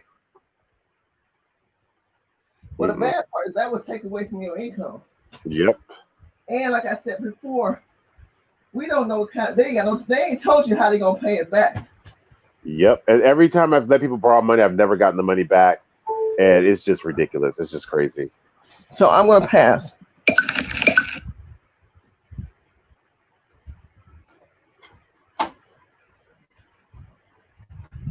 What do you got? Nothing. This is a payday. Okay. Roll. Okay, they got a condo for sale. Dang, I don't have no condo. I got gold and a house. So what's gonna happen is they're gonna offer this condo over to somebody. And who's got a condo for sale? You got a condo? Yep. Oh, dang. How much you sound? Go ahead, click on the gray part. On the bottom. All right. How much they offering? Yeah. So they're offering me $55,000, and I would have $19,000 in cash. So you gonna sell it? Yep. Oh, Demetrius moving ahead now. He's got more cash than me. Now he's going big deal or little deal. Which one you going? I'm gonna go big deal. Oh wow. Oh yep. And so this says it's a fourplex for sale. For rehabilitation neighborhood, owner being forced out by income tax liens. I love that. So what happens is that it costs $80,000. I put down payment of $20,000, so there'll be no loan, and then I'll get $400 cash flow. Oh wow, okay, because you just gained 20,000. Yep. Oh wow, so you have now you just spent all your property, all your cash on a property. How much is the cash flow? 400? 400, and then I upgraded. So I sold one and got another one. So now when I get paid again, I'm just gonna pay down these debts. Oh wow. Okay. I just got another payday. Oh, Oh, well, see now why handicap zone, $100 fine. well, look, you need to stop parking in them weird spots trying to think you in a rush. You in a rush. Okay, It was a good deal. I had to go see it real quick. okay, before I roll, I needed to look at something real quick. Look at my expenses, you guys. Look at my cash. I've got 2,900, but I also have a loan for 200. I'm going to repay that loan so I can get me some better cash flow going here. Yeah, exactly. Okay, now I got cash flow 1,100. So now every time I get past that goal, I get more money. Small deal, little deal. Ooh. Okay, ooh, I can buy stocks at $1. Okay, that's a deal. So I'm gonna buy. And unlike Dimitri, I'm a little bit more of a gangster. I hate stocks, but I get it. I'm gonna go ahead and buy me 3,000 shares.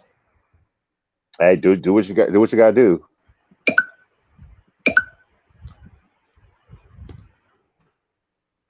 Okay, that's okay because I still have a payday at 860. I'll take that risk. My payday is not horrible. Mm-mm. So my payday did not go down that much. So this is called gambling because stock is different than real estate. Real estate is tangible goods. Stock is intangible, but it's volatile. It can go up or down much faster than houses. Okay, explain what you got going here. What happened? All right, so I got an offer to buy the fourplex. So I paid. So it's $35,000 per unit. Minus. So I paid $60,000 for it. Right. And so they're gonna pay me $35,000 per unit. So if I sell it, I gain $80,000. Oh my God! Now the interesting part is if you sell it, you get cash, but you're not moving away from that rat race. But maybe you can still stay in the race longer and develop more assets. So Yeah, what exactly. do you want to do? Oh, you sold it. I sold it. And the reason we know he sold it, you guys, because his line went down. The goal is to get that line finished. But Dimitri wants to build up that base so when he gets in that bigger rat race. Oh, what are you doing, Dimitri? You're making some moves. You got to talk to us. I'm sorry. So what I'm doing now is I paid off my car loan. I'm paying off that $3,000 down payment loan. I'm paying off that credit card debt loan. So I'm increasing my payday. So I can be completely debt free. Because I think that you can really make moves when you're debt free. And I almost paid off that mortgage, but I'm not gonna pay that mortgage off. Why do you want to not pay the mortgage off? There's no real need to pay the mortgage off because it's going to increase even though it's going to increase my payday by $400. It's going to reduce my cash by $38,000, and I can use that cash for more investment. Okay. And so that's what I'm going to do. That sounds good. Okay, so then we're going to do that, and then we're going to end. All right, let's roll. Okay, all I did was get paid. Look at that. Okay, I got paid $1,800, and I have a loan for $3,000. So I'm going to repay back on that loan. And sometimes, you guys, it's the little steps that we take to get out of debt. It's not always the bigger steps; it's the little steps. Dimitri's offering. Dimitri's rolling. You got cash right now. Ooh, Carl. Read this to us. Read it to us. Okay, so I did a big deal. And so if I put $50,000 down, I'll have cash flow of $1,500, and it's a family car wash for sale. A family is feuding, love that. Once out ASAP, love that. Means you're getting a deal. And then prime location in high growth area, love that. So it's probably going to be one of these condo areas that I probably just sold. So it's probably just down the street. So and the cash flow is $1,500. And let's equate that to the condo deals, because remember the condo deals were giving cash flow of 150, 200, 100. So my cash flow is really good now. So I look at it as probably like 5 or 10 of those little small deals. So I'm going to go ahead and do a buy. So now tell us what your financial board looks like. So my financial board, you can't see my board? That's weird. No, so my financial board looks like, oh snap. Okay, so here's what my financial board looks like. Stop. I'm sorry. Let me stop you. If you go to I'm gonna stop my. I'm leaving everything in place. I'm not leaving that game. Share your screen. Go to share screen on StreamYard. Oh, Share. I'm on my cell phone, so it wouldn't go up. I'm on my I'm sorry, I'm doing my game on the computer. Oh, My, that's right. That's right. That's right. That's right. yeah. Oh, okay. So okay. So you're on your cell phone on StreamYard. Yeah. Okay, so we can't do it. If you, Yeah. yeah, I see. Okay, all right. Let me go back So to let the me game. so let me explain my Go ahead. I'm listening. We're listening. okay, let me explain my situation is I'm so just for this from scratch, I'm a truck driver with a salary of 2,500.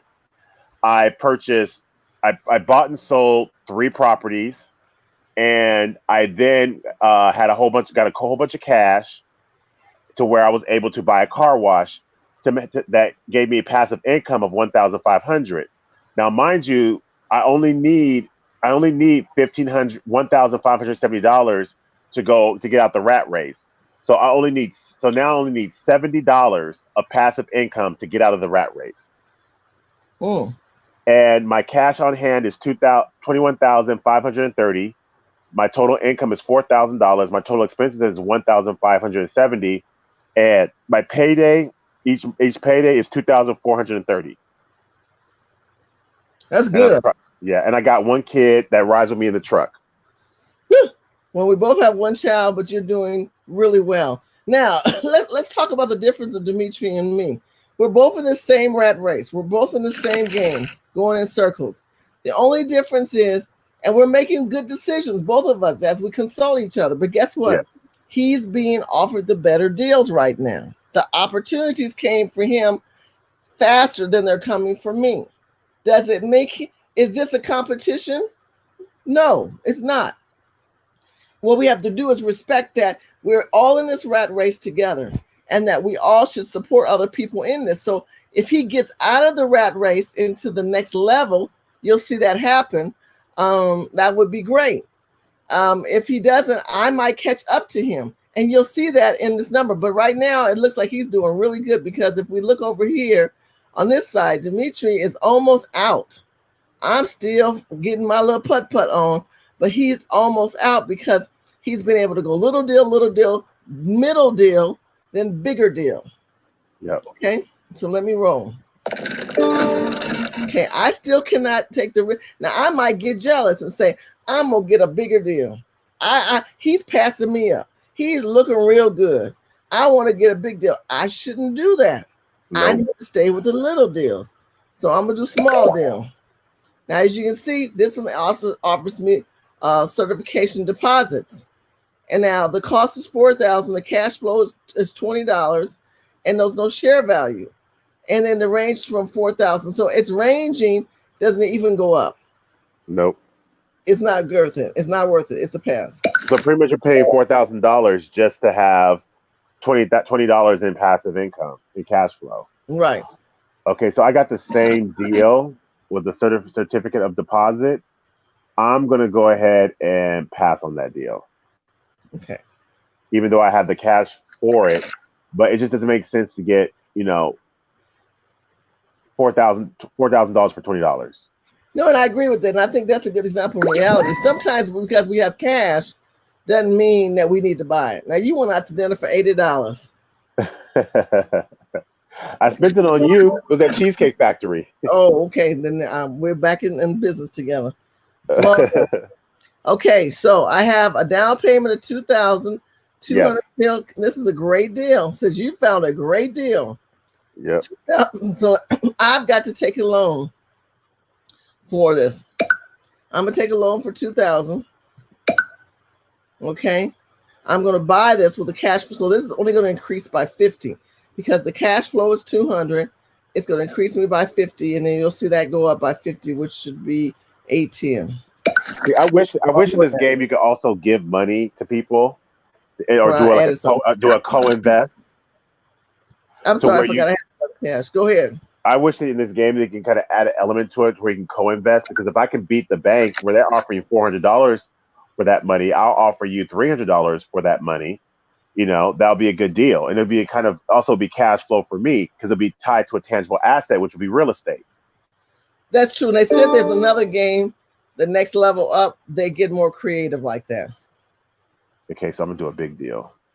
Oh, and I will do this. Yep. Okay, so I'm doing a big deal. So I was just offered a duplex for sale.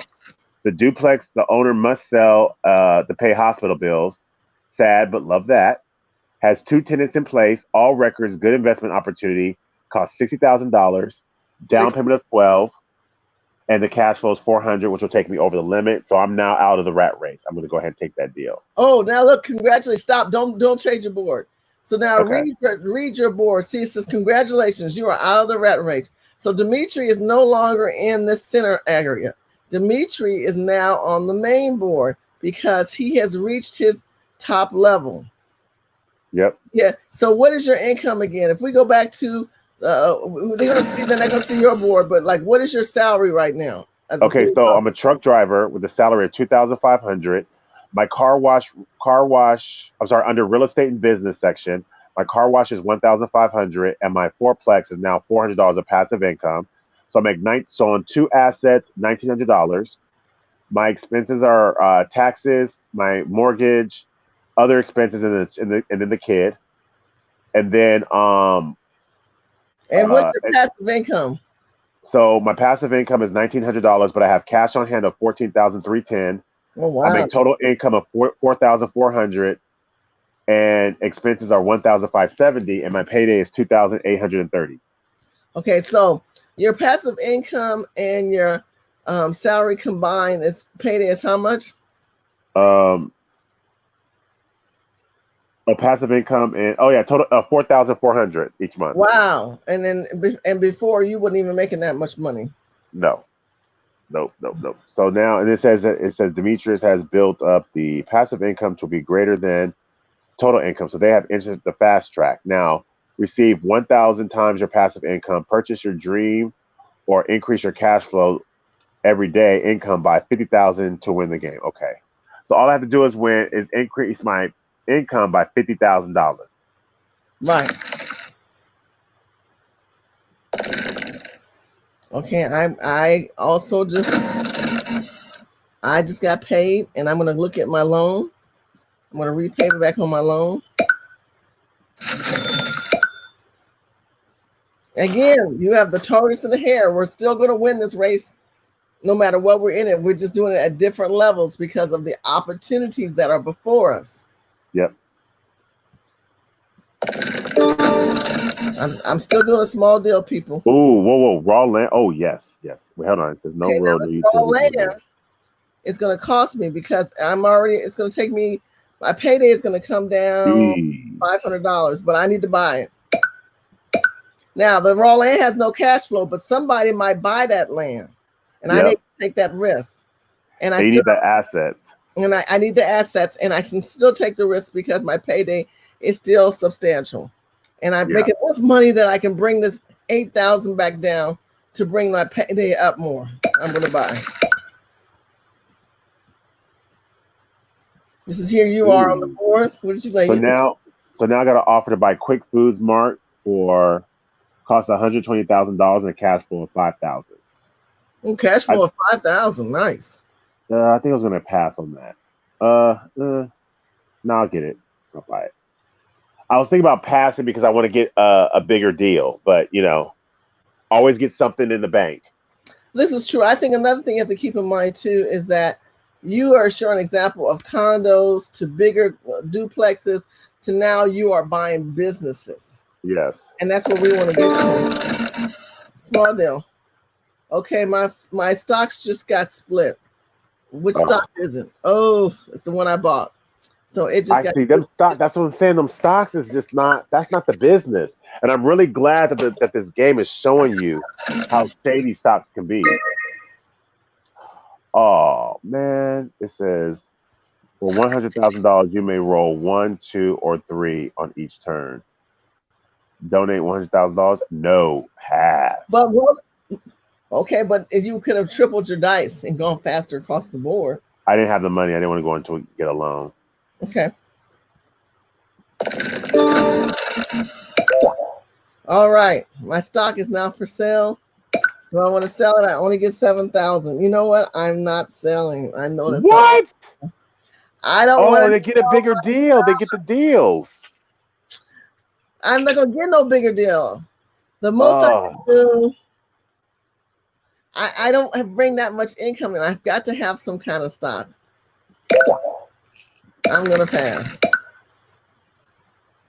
ooh, remember that big deal I got? I had to pay $5,000, and then I got that big deal. I know. I'm taking the risk. So buy a gold mine. Cost is $150,000. Cash flow 25,000. Yes. Bloom.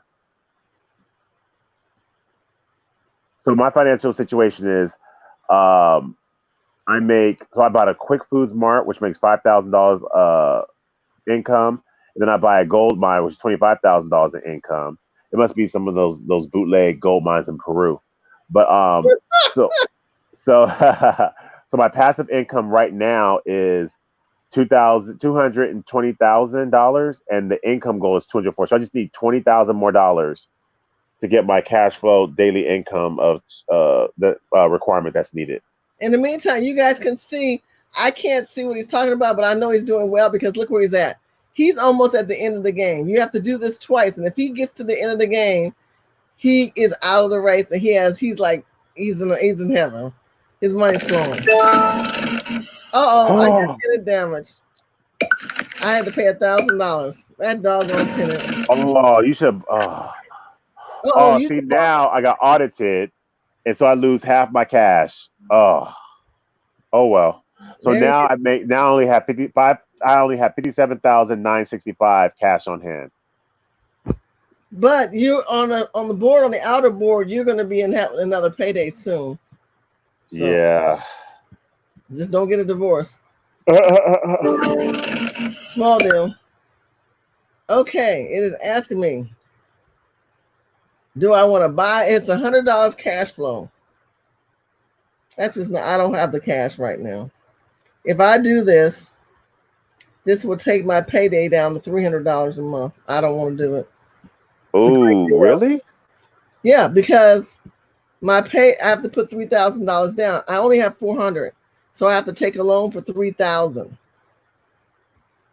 and that'll take me down minus 3,000. That'll take 300 off here, and that'll increase 100. So I'll lose a payday of $200 a month. But let me see, how many houses do I own? I already own 2 houses, so I'm gonna pass. I know that's a great deal. It says, your religious organization is growing by leaps and bounds. New buildings are needed. This is another player's dream. The cost of their dreams has increased by 100,000, well, 100%. So I'm going to pass because I can't do that anyway. Sister Blackfoot says you have made loans. You have make loans. You're constantly making the loans because if you want to, okay, I just had a cash flow, right? So I can pay down on a loan, but let's see what's come up. So here's another deal for condo. They want $5,000 down. It's no cash flow. And I'll be putting myself further in debt. I'm going to pass. Yeah. But what I will do is I will repay on this $8,000, Sister Blackfoot. And then I'm going to pay. And see what would happen. You should have sold that stock. If you just sold that stock, you would have had the money to get that deal. I know, but those deals aren't really bringing in a lot of cash flow, because that cash flow is not bringing out a deal. Yeah, that's true too. But my stock still might hit a bid, and I'm not in a big rush. But you're right, I could have done that, and you're right. Oh snap! Dang it!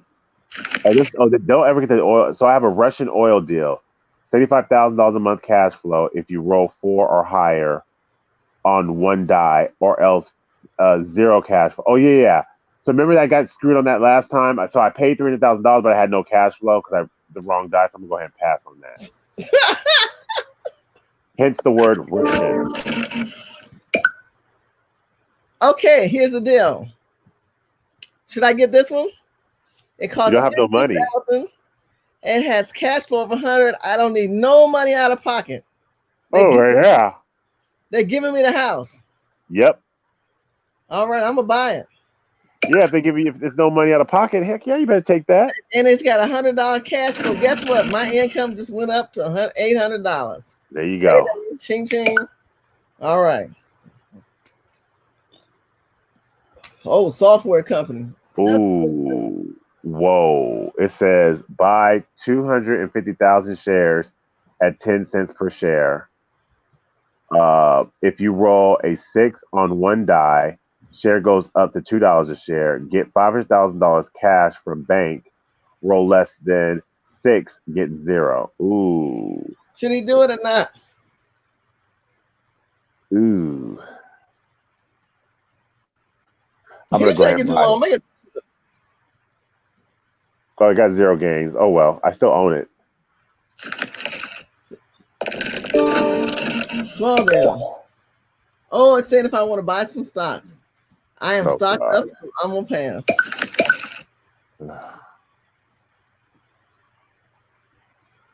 Bull crap. I got nothing. Oh no, my child needs Oh. some braces.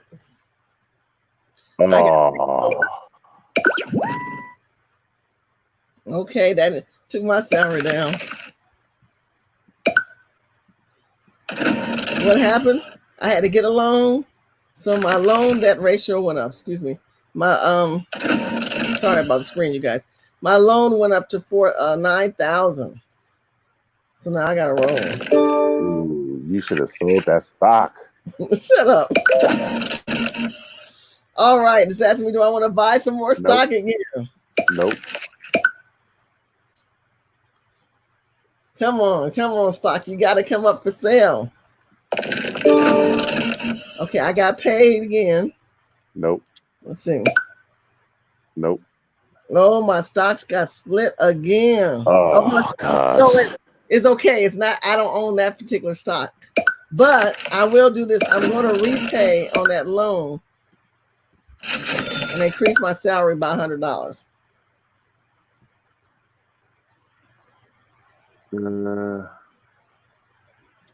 Hey, you guys, I can see the chat room. Thank you guys for watching. I know this is a different show for those who've been chiming in, out and in. Me and Dimitri decided to play a board game live. Okay, come on. What is this? Oh, it's that weird one again. That preferred stock, big power. Okay. It ranges from 12 to 1,200. Cash flow is $10. We don't want that. Let's keep going.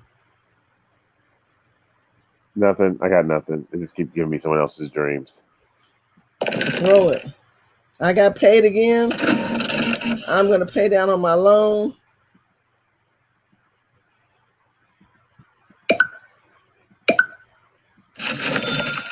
Every time I pay down on my loan, my payday increases. So I just got paid, and now I have cash on hand $424,825. And I need $20,000 in order to be in the stratosphere, if you will.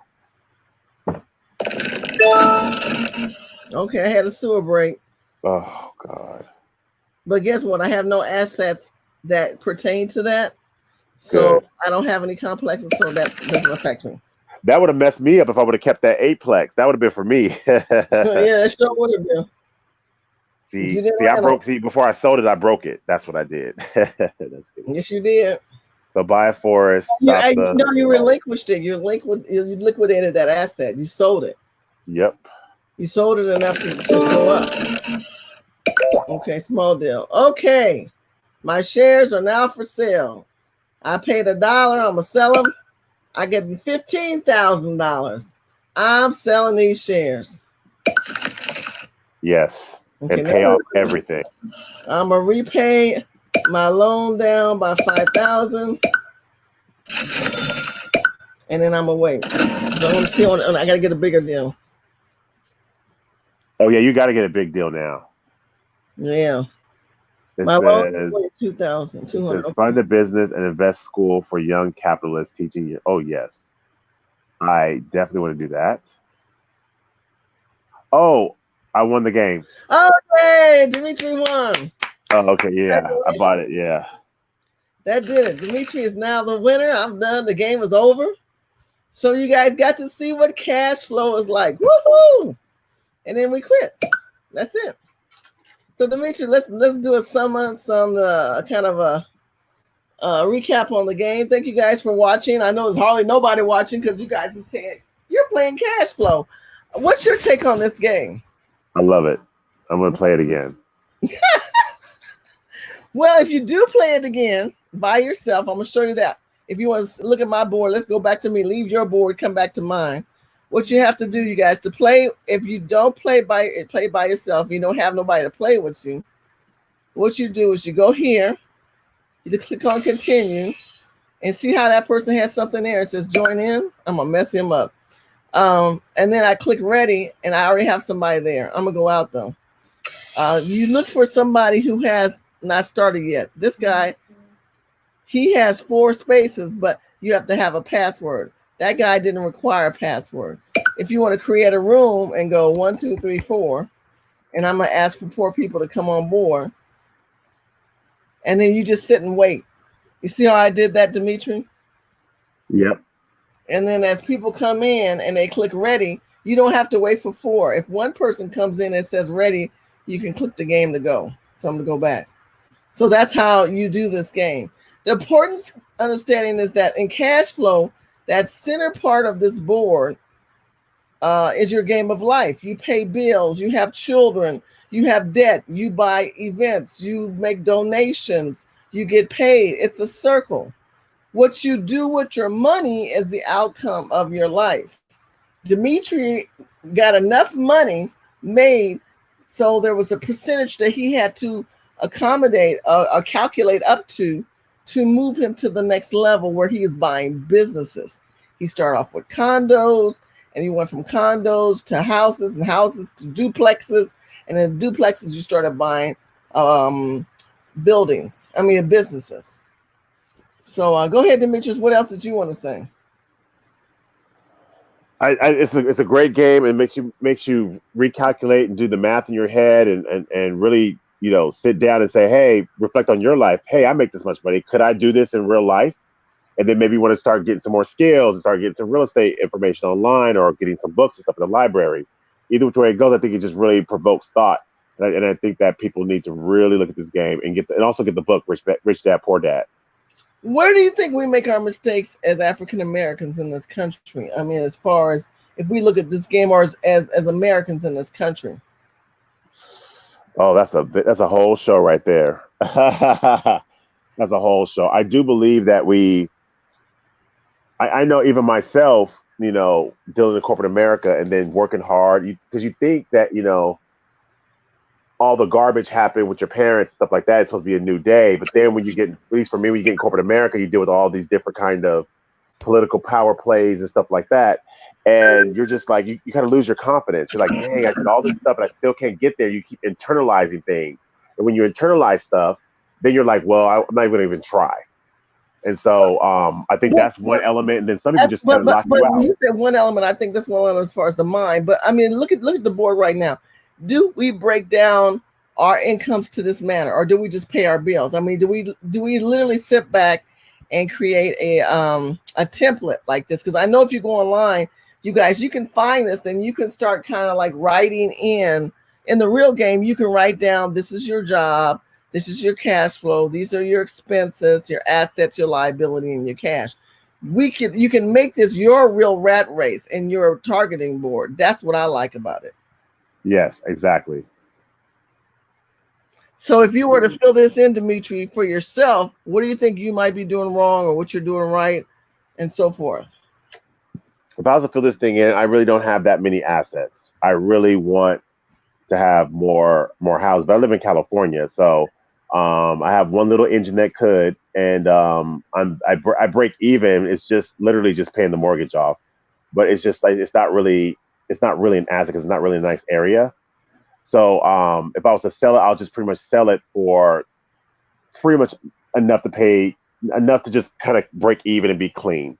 And so I just wish I knew more. I wish what I know now about real estate, I wish I knew then. So I would say this to you. If California is not allowing you to buy tangible assets, meaning buying properties like on the game board, you need to go elsewhere. Go out of state. Like I said, for those who don't know, I'll show you. This is our company here. Here's one of our companies here. I'll type this in. Cal Texas Homes is one of our properties that you can go to this website, Cal Texas Homes, and you get in contact with us. And basically, we're taking people who are from California to Texas. You see a little bear moving there. And what we do is we have properties. Now, this one right here is on the market. I can't show you any more pictures, but if you go there, you give your email and information, they'll send you morning. I think this one right now is 89,000, and it rents out for 1,100 a month. What? So you can pick up this property for 89,000. And so that property, let me see if I can find the picture. The address is 704. This is in Texas. Crockett Drive. That's one of our properties. It's supposed to be on the MLS. It's been totally rehab. And yeah. And it is listed. I don't see any pictures right here on it, but it's listed, and we reduced that price to what is it, 89.9. So it was 102, but it's listed for 89.9. So that kind of gives you an idea. I don't know if there's any new images. It was a rehab property. Oh, here it is. Okay, so there's this property. Here it is. Ooh. Yeah, it's not showing me the picture the right way.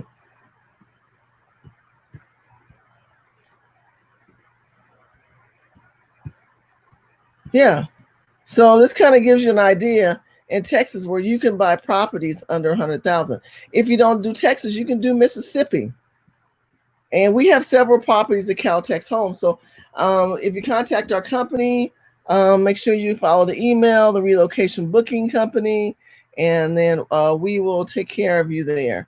And you can get a free 1 hour consultation by booking. And then we kind of break that down for you. So this is kind of like our company that we work with, California to Texas, if you're interested. But like we were talking about within the game, the problem is most people don't have the resources to acquire the assets in California because the price range started $300,000-$400,000, and you got to cover that mortgage. If you miss that mortgage, you screwed. The mortgages in Texas ain't nothing but $400. Right, exactly. Cal Texas Homes. Cal Texas Homes. Do you see that? It's right here. So you go to Cal Texas Homes. So you can also just is there? Let me see. You need to log in. You can log in, and you can log in through your Facebook. You can log in through your Google account. Email us. It's a new site. You just connecting folks. You just connecting folks with real estate property. Yeah, I've been a licensed realtor for over 20 years. So these people in your picture? Do you know these people? Are these your people right here?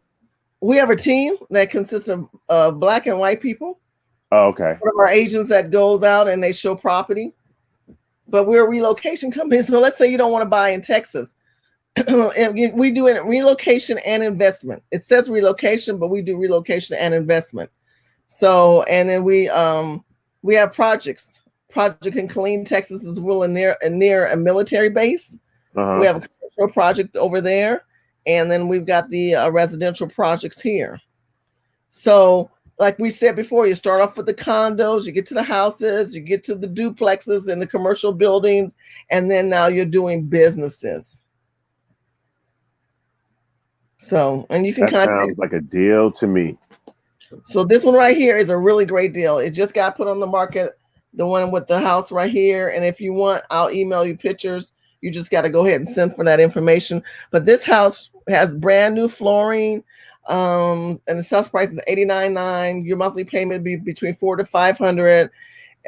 It rents out for $1,100. So you have a cash flow after taxes of between $400 to $500 a month. And to get to Texas, it's only $100 round trip to fly on Spirit or on Southwest. This property is about 24 hours away by driving from California to Texas. With all the coronaviruses, if you say, I don't want to fly, or I want to drive to go see the property, we can set up arrangements for you as well on that. The coronavirus be tripping. Yeah, it makes some alterations on your decision making, don't it? Like you go into the store, you say, I'm gonna really start cooking again. Some of y'all don't cook. You're starting to really cook again, ain't you? Yep. But we're going back to the rat race. If we were to look again at that sheet, we all have to develop our own sheet. I think that's the challenge, that we don't have our own financial sheets because nobody taught us. I Nope. think that's our biggest problem. Nobody told us. If this would have been in school, like if they would have said, you're in school and boys and girls, you're going to at least, before you even play the game, right? At least learn how to read this damn financial statement. I mean, talk to me, Dimitri. What do you think? I was the last. I graduated high school in '96.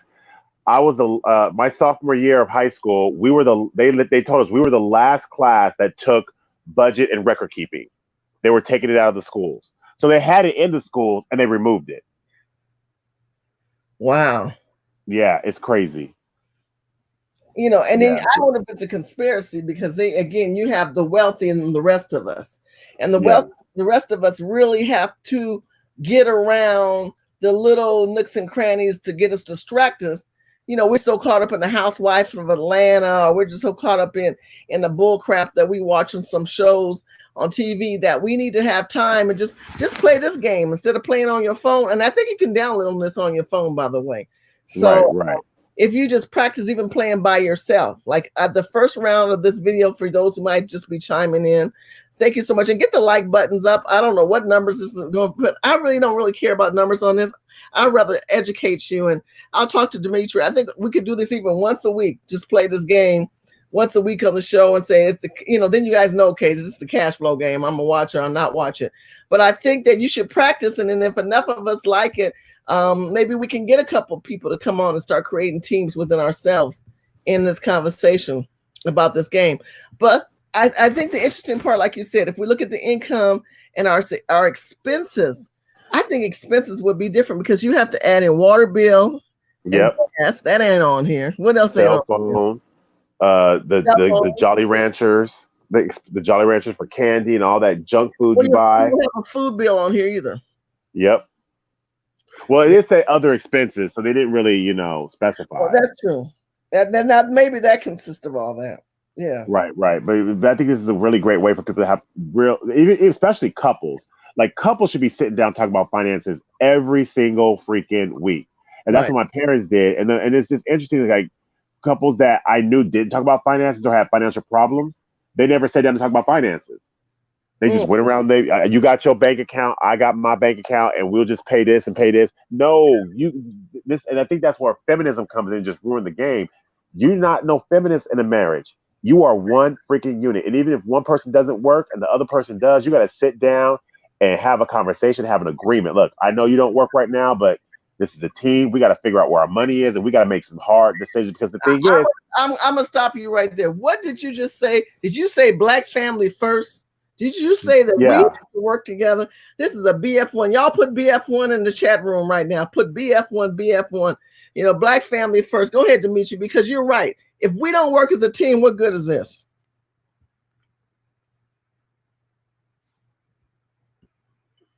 Dimitri?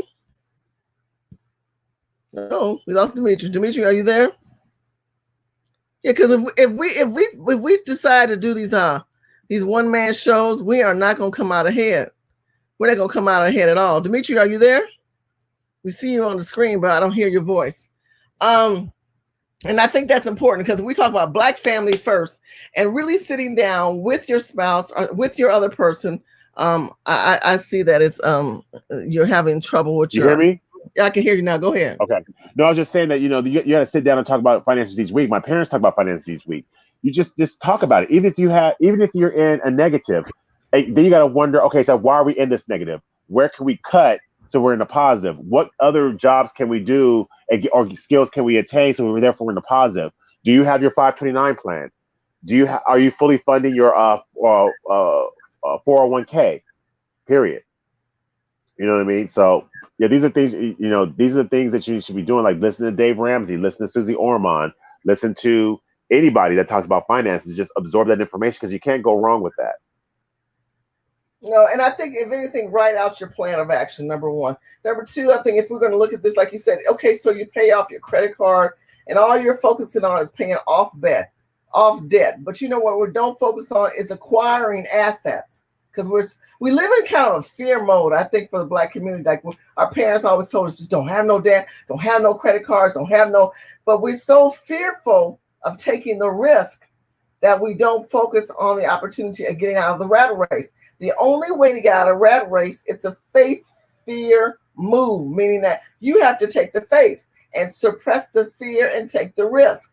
Will you lose?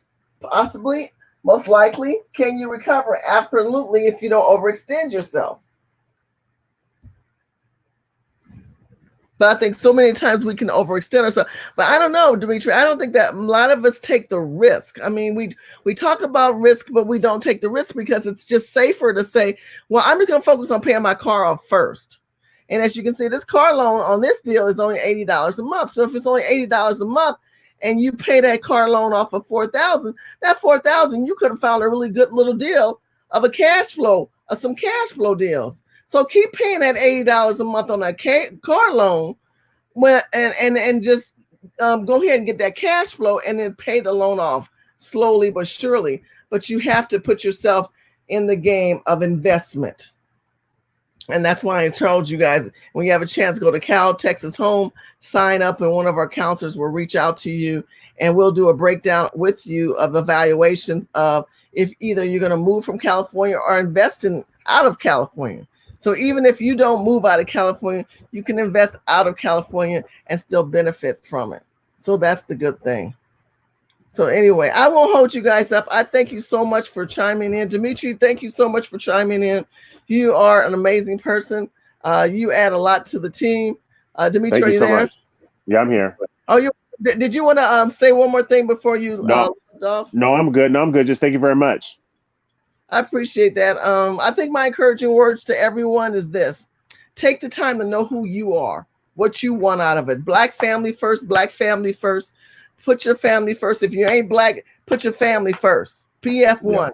Yeah. Talk with your spouse. Talk with your partner. Talk with and your partner may not be a lover, or it might be just a sister. You might be in partner with your mom and your dad, a cousin. You know, I told you, you guys got to put your differences aside, and you have to put your assets together, because these are some strange times with all these strange diseases and people struggling out there alone. Some of you guys might say, you know what, I want you out of that apartment because these diseases are flowing in congregated areas.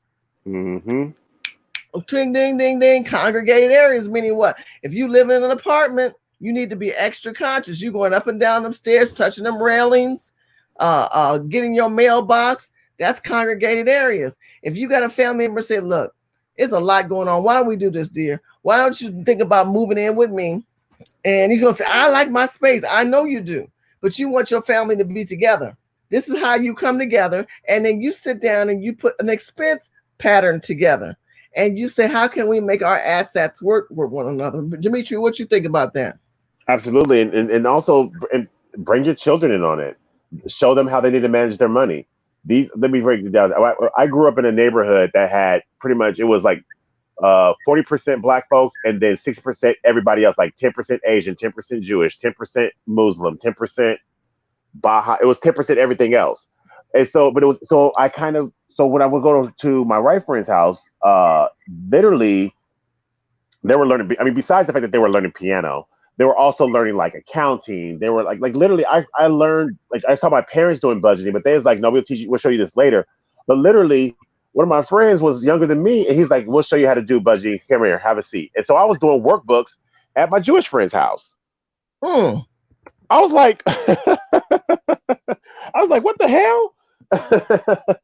And so, yeah, and it was interesting because it was like we had Jewish, then we had Hebrew Israelite. And both, even at the Hebrew Israelites' house, they was doing budgeting and financing in the Nation of Islam. So like even within our community, we're doing budgeting and financing, but I don't know why not every Black parent is doing this. And so, and it's interesting, like these kids are like, you know, because the thing is, they're preparing them now because they have assets in their family. So later on, they're like, look, we're going to be giving you, you're going to be inheriting like commercial buildings and real estate property. We need you to know the game. And you can't wait until you're 30 years old when you did a major in sociology and think that you're going to get all this inheritance and think that your kid's going to know the game. No. You got to know the game. You got to learn the game now at age 5, age 6, age 7, age 8. If you can watch Pokemon, you can sit there and read a book on finance. There you go.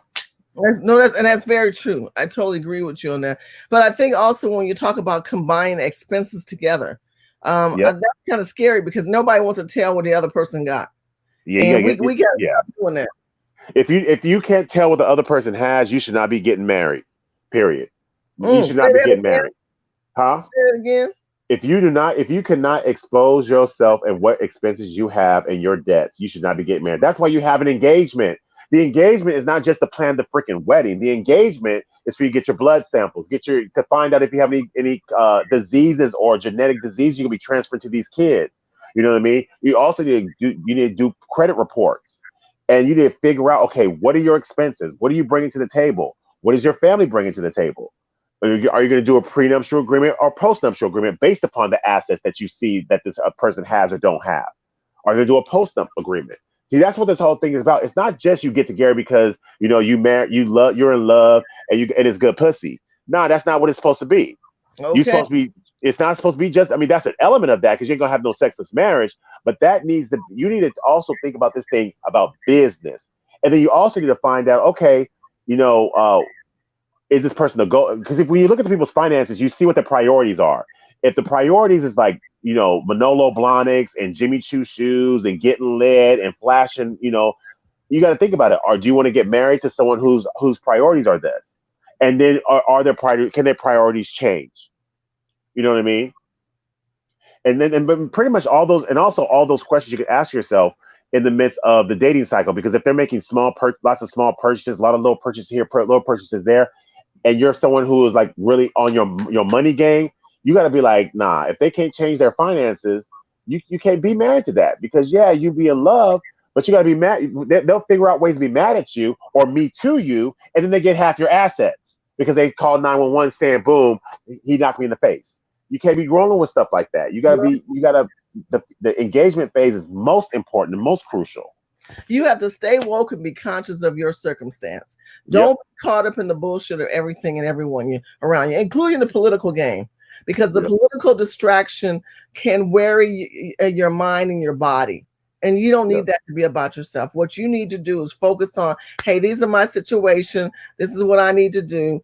And you need to look at the situation in the sense that you may as well say, hey, look, I only have X amount of money. So let me look at what I do have and how can I get in the game. And yes, the taxes are Yep. higher in Texas. Candy, you're right. The taxes are higher. But I'm not talking about buying $400,000, $500,000, $600,000 properties. We're talking about buying properties under 100,000, Yep. 50,000, and we're trying to get cash flow. Even if it pays for itself or pays for the taxes, you have the assets. Because remember, we bought property in that game that didn't have any cash flow, but guess what? Someone wanted to buy it. And Yep. we liquidated those assets and we did something with it. Yep. And you turn it into some more investments. And then also I'm really I think that game was really showing people that the stock market, you have some money in the stock market, but you don't be, because the real estate market really doesn't plummet that much. You know, if you buy in a good area, you get good It location, it doesn't doesn't in really cycles. plummet. It doesn't do it as volatile as stocks. So Yeah. you see Stocks it are too go up volatile. and you see it go down. It's not like right now the airplane stocks are really kind of low. The oil stocks are really good. The utility stocks, the leisure stocks are the ones to watch right now. And Yep. the way you temperature stocks, and I'm not a stock specialist, so please don't hold me accountable that I do real estate. I just think about what is right now people not doing. If they're not doing it, the values go down. People are not Yep. flying, they're not traveling, they're not eating out. Um, Nope. I do see people And stocking up especially stores. Chinese. I'm not. I like Panda Express is my spot. I am not going to Panda Express in like over a month.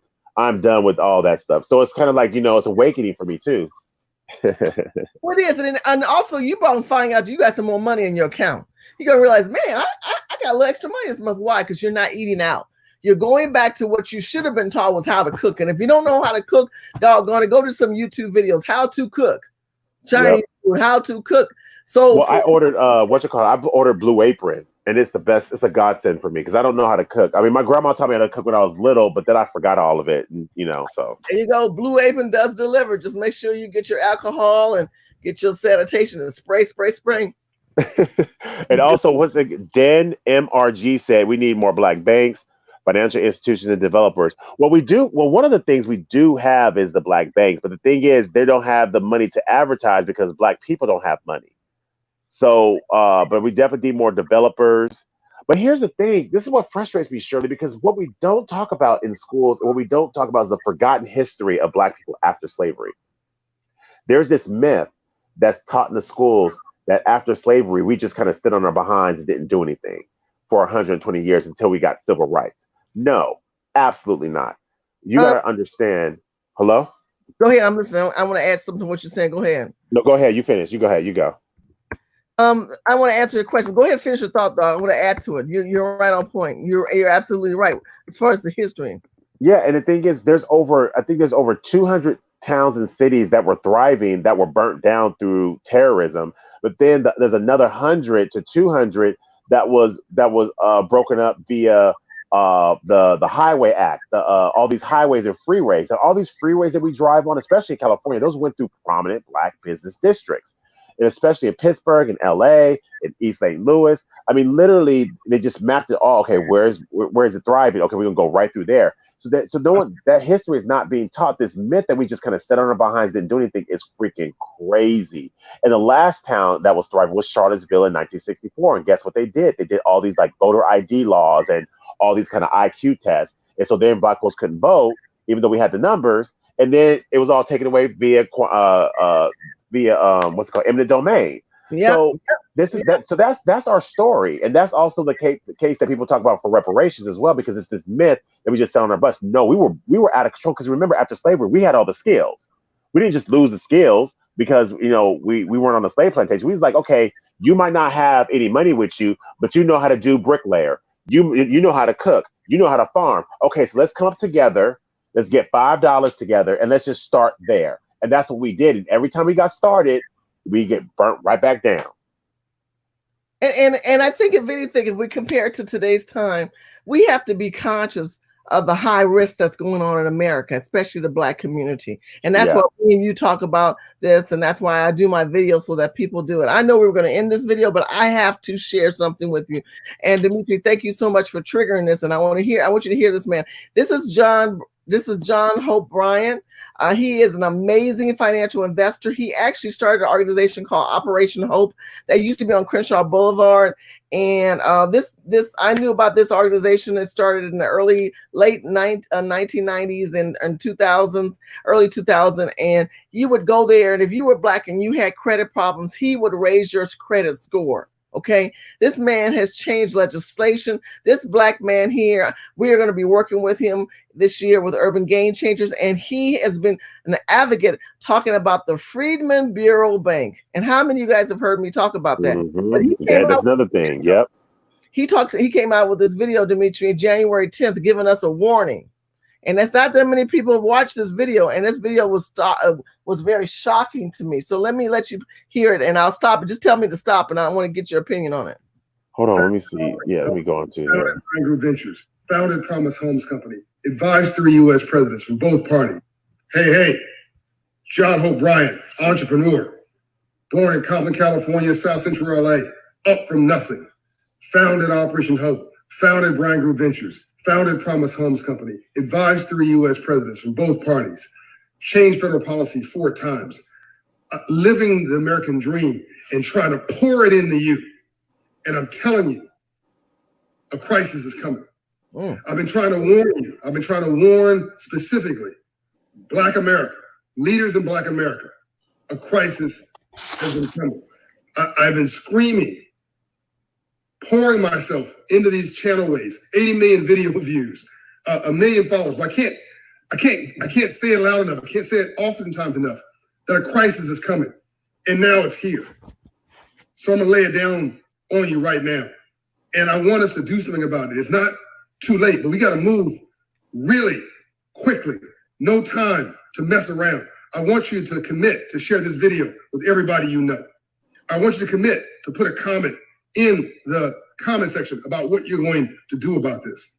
I want you to commit to go to Operation Hope, to our hopecommitments.org website, hopecommitments.org, and to insert your commitment of what you're going to do. It doesn't cost a dime, to help to solve the problem that I'm about to outline to you right now. It doesn't take money. It takes leadership. It takes action. It takes focus. I want you to commit to have a conversation with somebody that you love, an influencer in government, an influencer in the private sector, an influencer in society who can begin to amplify in the media this crisis. I'm going to pause them right there. Let me tell you why this is so crucial. We do not talk enough to each other. Listen to what this man is saying here.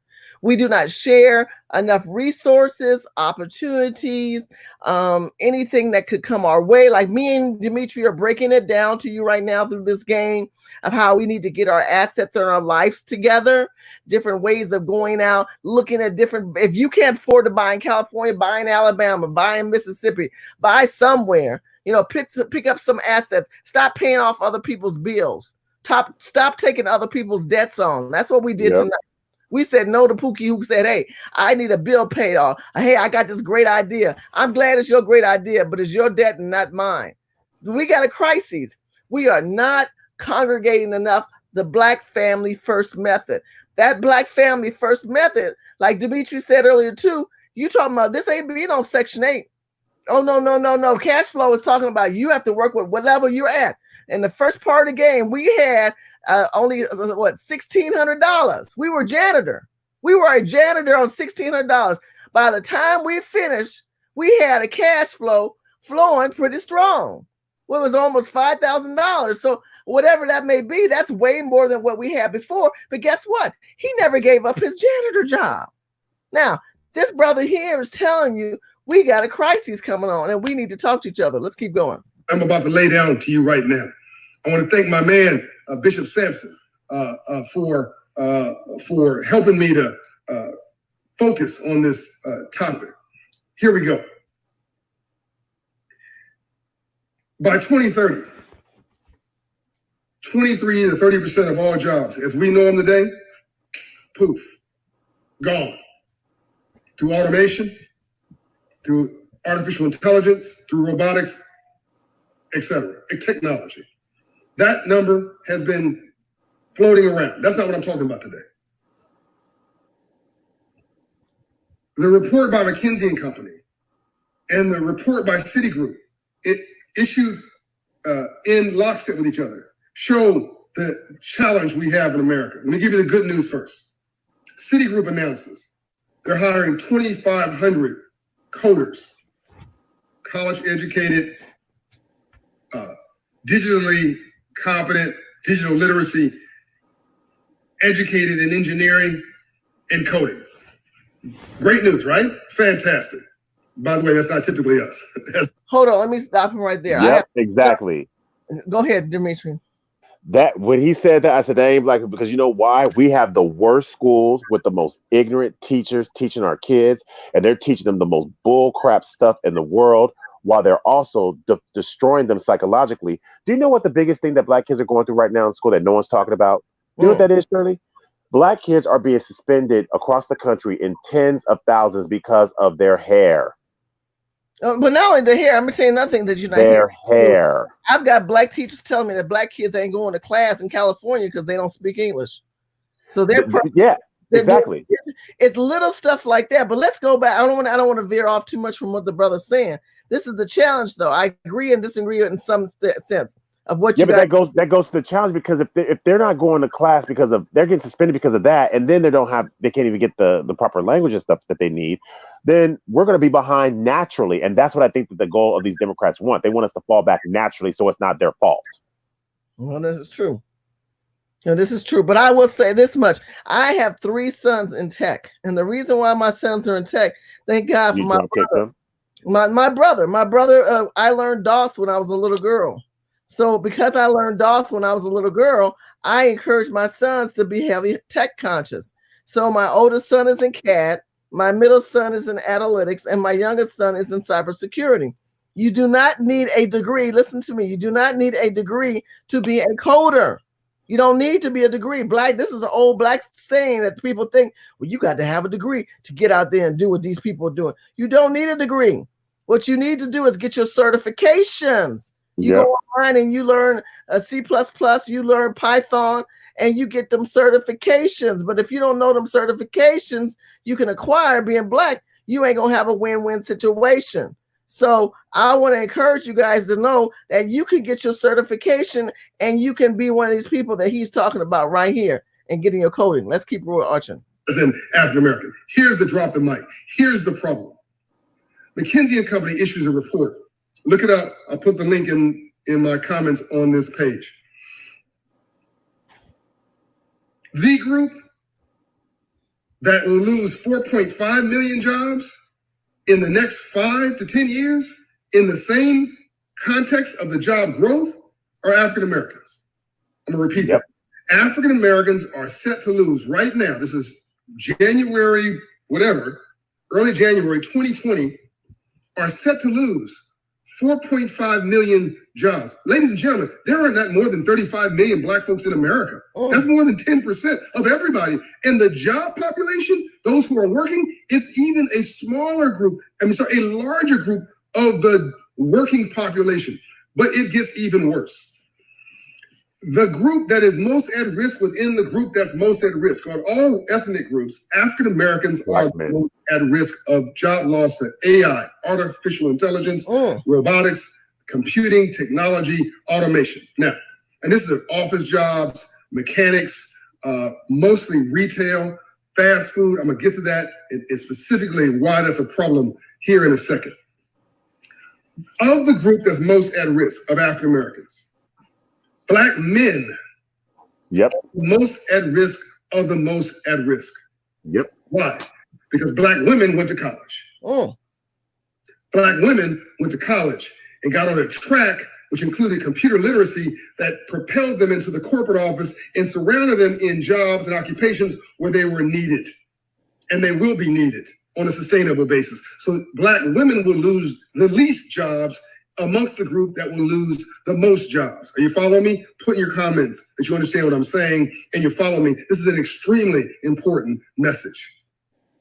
Black men who are not college educated, who did not get a computer degree, who are not computer literacy. I think everybody basically needs a financial literacy course by 3rd grade and a computer course by 10th grade. I think everybody needs that, period, irrespective of race. I think you've heard me say it before, I'm gonna say it again. The new color is not black as in race, white as in race, yellow, brown as in race, not white, black, red, brown, or yellow, it's green. Not white, black, red, brown, or yellow, it's green as in US currency. That's the new color. That is a new way you get discriminated against is class more than race. I'll get to that in a separate video. Because African-American men don't have the requisite degrees, are not computer illiterate, we did not get passionate about that as a group of people, not you, okay, not you, but as a group of people, right?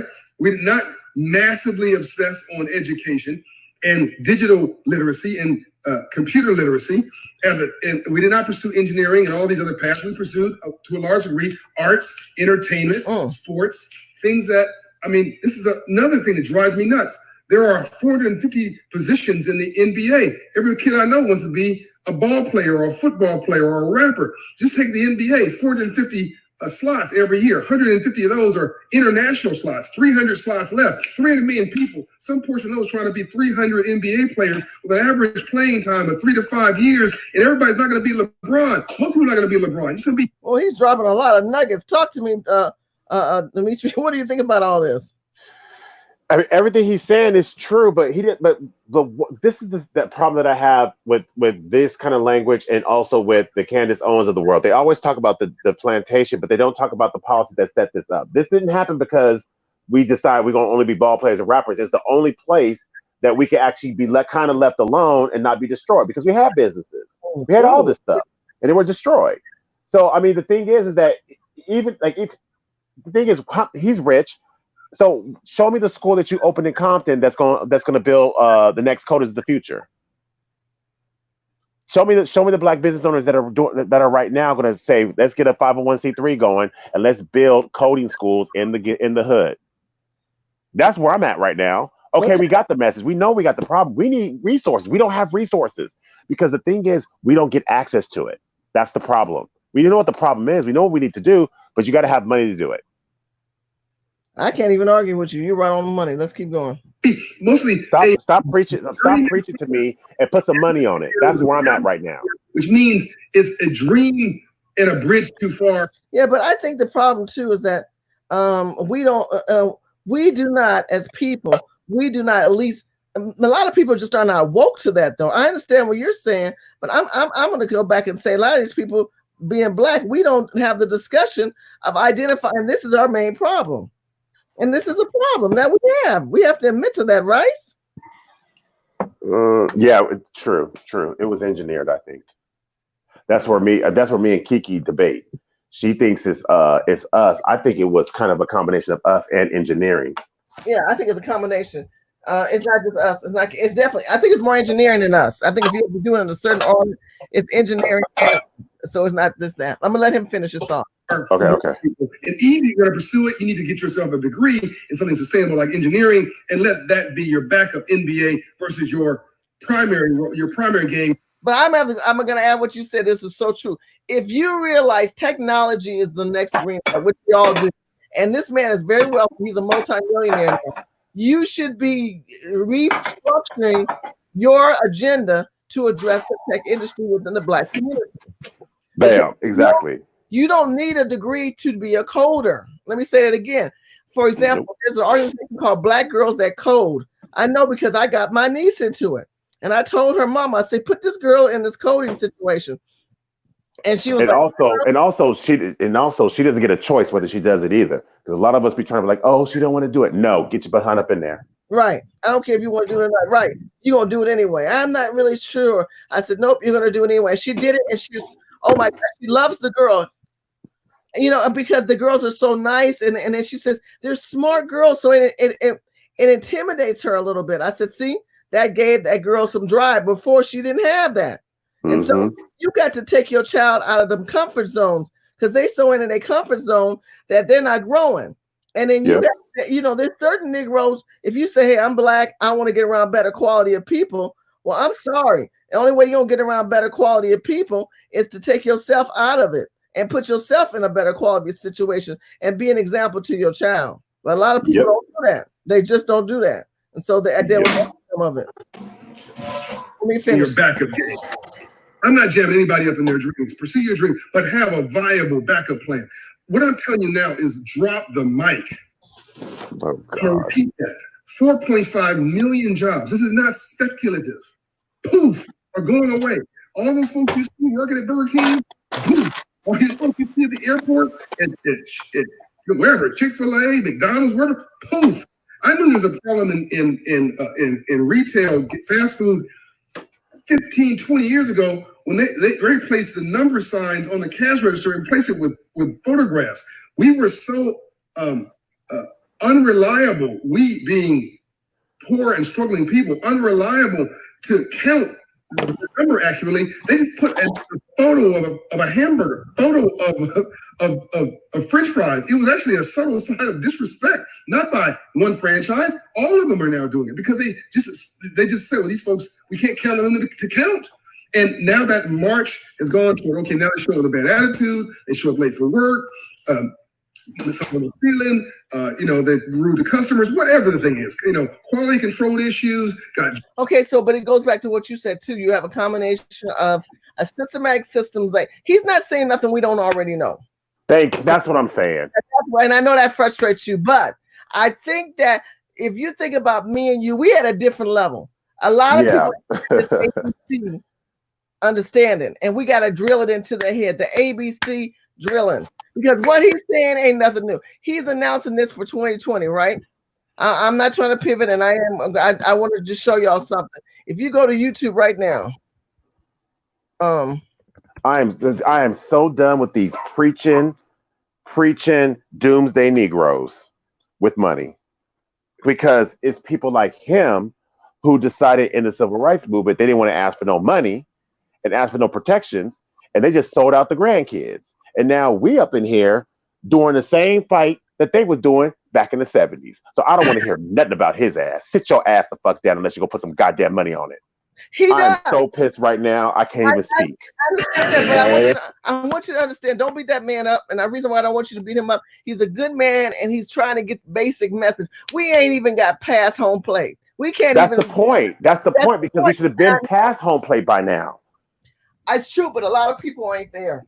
But the bottom line is, people like me and you, we can't wait for you no more. We gotta keep moving. Yeah, exactly. That's why I'm getting. That's why I'm going back to school to get my master's. That's why I'm trying to get my skincare business going. I'm trying to get all this stuff going because we can't. These people, we have nothing. We have no leadership, none, except for us. I was trying to tell you. This is the video, The Urban Game Changers by Willie. He did this back in 2015, and I was covering this story. And I said, y'all see these machines? And everybody was like, what are you talking about? I said, these people are coming here from illegal countries and they're demanding for better pay. They say, you're going to pay us more money. You're going to pay us more money. We want $15 an hour. We want $28 an hour. We got babies to feed. You should have got an education and skill set, boo-boo, because ain't nobody going to pay you that, especially white corporate America. They going to circumvent you. So now, this is a video. You guys can look it up later on the Willie Larson's channel. Willie, Urban Game Changers, Florida. Willie, May 2015. You see that? May 2015. I talked about what he's talking about 5 years ago, bro. Boo-boo. 5 years ago, I was talking about what he's talking about. I ain't putting John down, but I mean, this is nothing new. It's like all of a sudden people are like, oh my God, there's an urgency. That urgency is done, been done. The lady got the fat baby, got the chicken dinner. At McDonald's in West Street Chapel. No, I'm gonna fast forward because now this is normal. This is a life-size kiosk. It's a life-size kiosk. All of us see these things. This ain't that normal now.